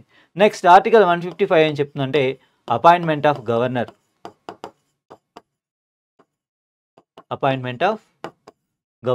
సో గవర్నర్ని ఎవరు అపాయింట్ చేస్తారు అంటే ప్రెసిడెంట్. ఎవరు అపాయింట్ చేస్తారంటే ప్రెసిడెంట్ అపాయింట్ చేస్తారు. ఇది మనకు ఆర్టికల్ 155. సో ఆగస్ట్ 2025లో ప్రెసిడెంట్ ఏం చేశారంటే మణిపూర్కి ఉన్న గవర్నర్ని నాగాలాండ్ స్టేట్ కూడా గవర్నర్గా అపాయింట్ చేశారు. మరి ఆ పర్సన్ ఎవరు అంటే అజయ్ కుమార్ భల్లా. సో మణిపూర్ సీఎంగా ఉండి రిజైన్ చేసిన పర్సన్ ఎవరంటే బీరేన్ సింగ్ అండి. బీరేన్ సింగ్ మణిపూర్ గవర్నర్గా సీఎంగా ఉండి చీఫ్ మినిస్టర్గా ఉండి రిజైన్ చేశారండి. నెక్స్ట్ ఆరిఫ్ మహమ్మద్ ఖాన్ ప్రజెంట్ బీహార్ గవర్నర్గా ఉన్నారు. సో రీసెంట్గా సిపి రాధాకృష్ణన్ గారు గవర్నర్గా ఉండి వైస్ ప్రెసిడెంట్ అయ్యారు. సో గవర్నర్ పోస్ట్ అటు వెకెంట్ అయ్యింది కదా. సో ఇప్పుడు గుజరాత్ స్టేట్కి అండ్ మహారాష్ట్ర స్టేట్కి ఒకరే గవర్నర్ ఉన్నారు. గుజరాత్ స్టేట్కి మహారాష్ట్ర స్టేట్కి ఒకరే గవర్నర్ ఉన్నారు. ఎవరు అంటే ఆచార్య దేవవ్రత్.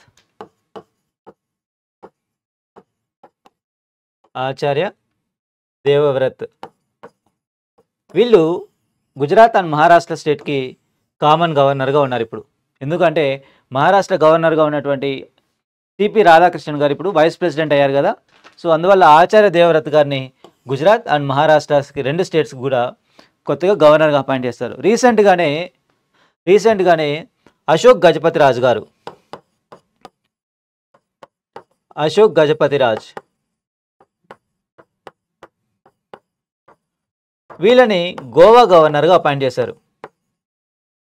అశోక్ గజపతి రాజు గారిని గోవా గవర్నర్గా అపాయింట్ చేస్తారు. ఇది మనకు రీసెంట్గా జరిగినటువంటి governor appointments. Next one, what was the theme of national sports day 2025? So national sports day, అసలు నేషనల్ స్పోర్ట్స్ డే ఎందుకు సెలబ్రేట్ చేసుకుంటారు అంటే ఆగస్ట్ 29ని ఎవ్రీ ఇయర్ నేషనల్ స్పోర్ట్స్ డేగా సెలబ్రేట్ చేసుకుంటారండి. ఎందుకు అంటే మనకు మేజర్ ధ్యాన్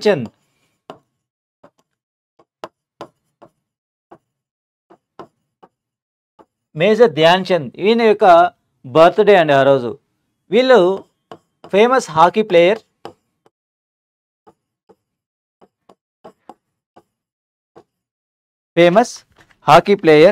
సో 1928, 1932 అండ్ 1936లో ఈ 3 ఒలింపిక్ గేమ్స్లో కూడా ఇండియాకి గోల్డ్ మెడల్ వచ్చిందండి.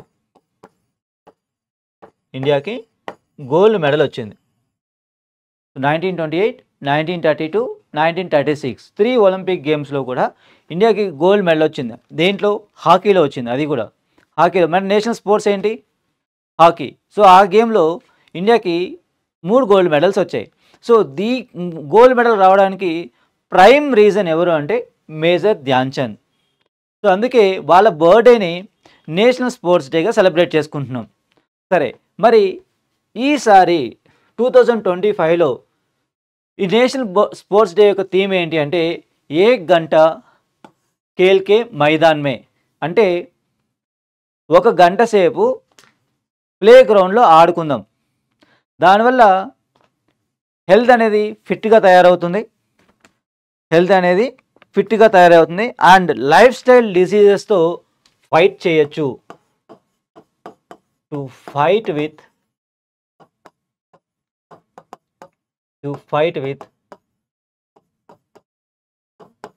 Life style diseases. సో ఇది మనకు 2025లో నేషనల్ స్పోర్ట్స్ డే యొక్క థీమ్. సో ఇది మనకు GS tier 2 GS mark test 1 live explanation. So మీకు ఏదైనా క్వైరీస్ ఉంటే కామెంట్ సెక్షన్లో పోస్ట్ చేయండి. We will ready to clarify your doubts. So okay, thank you and have a nice day. Jai Hind.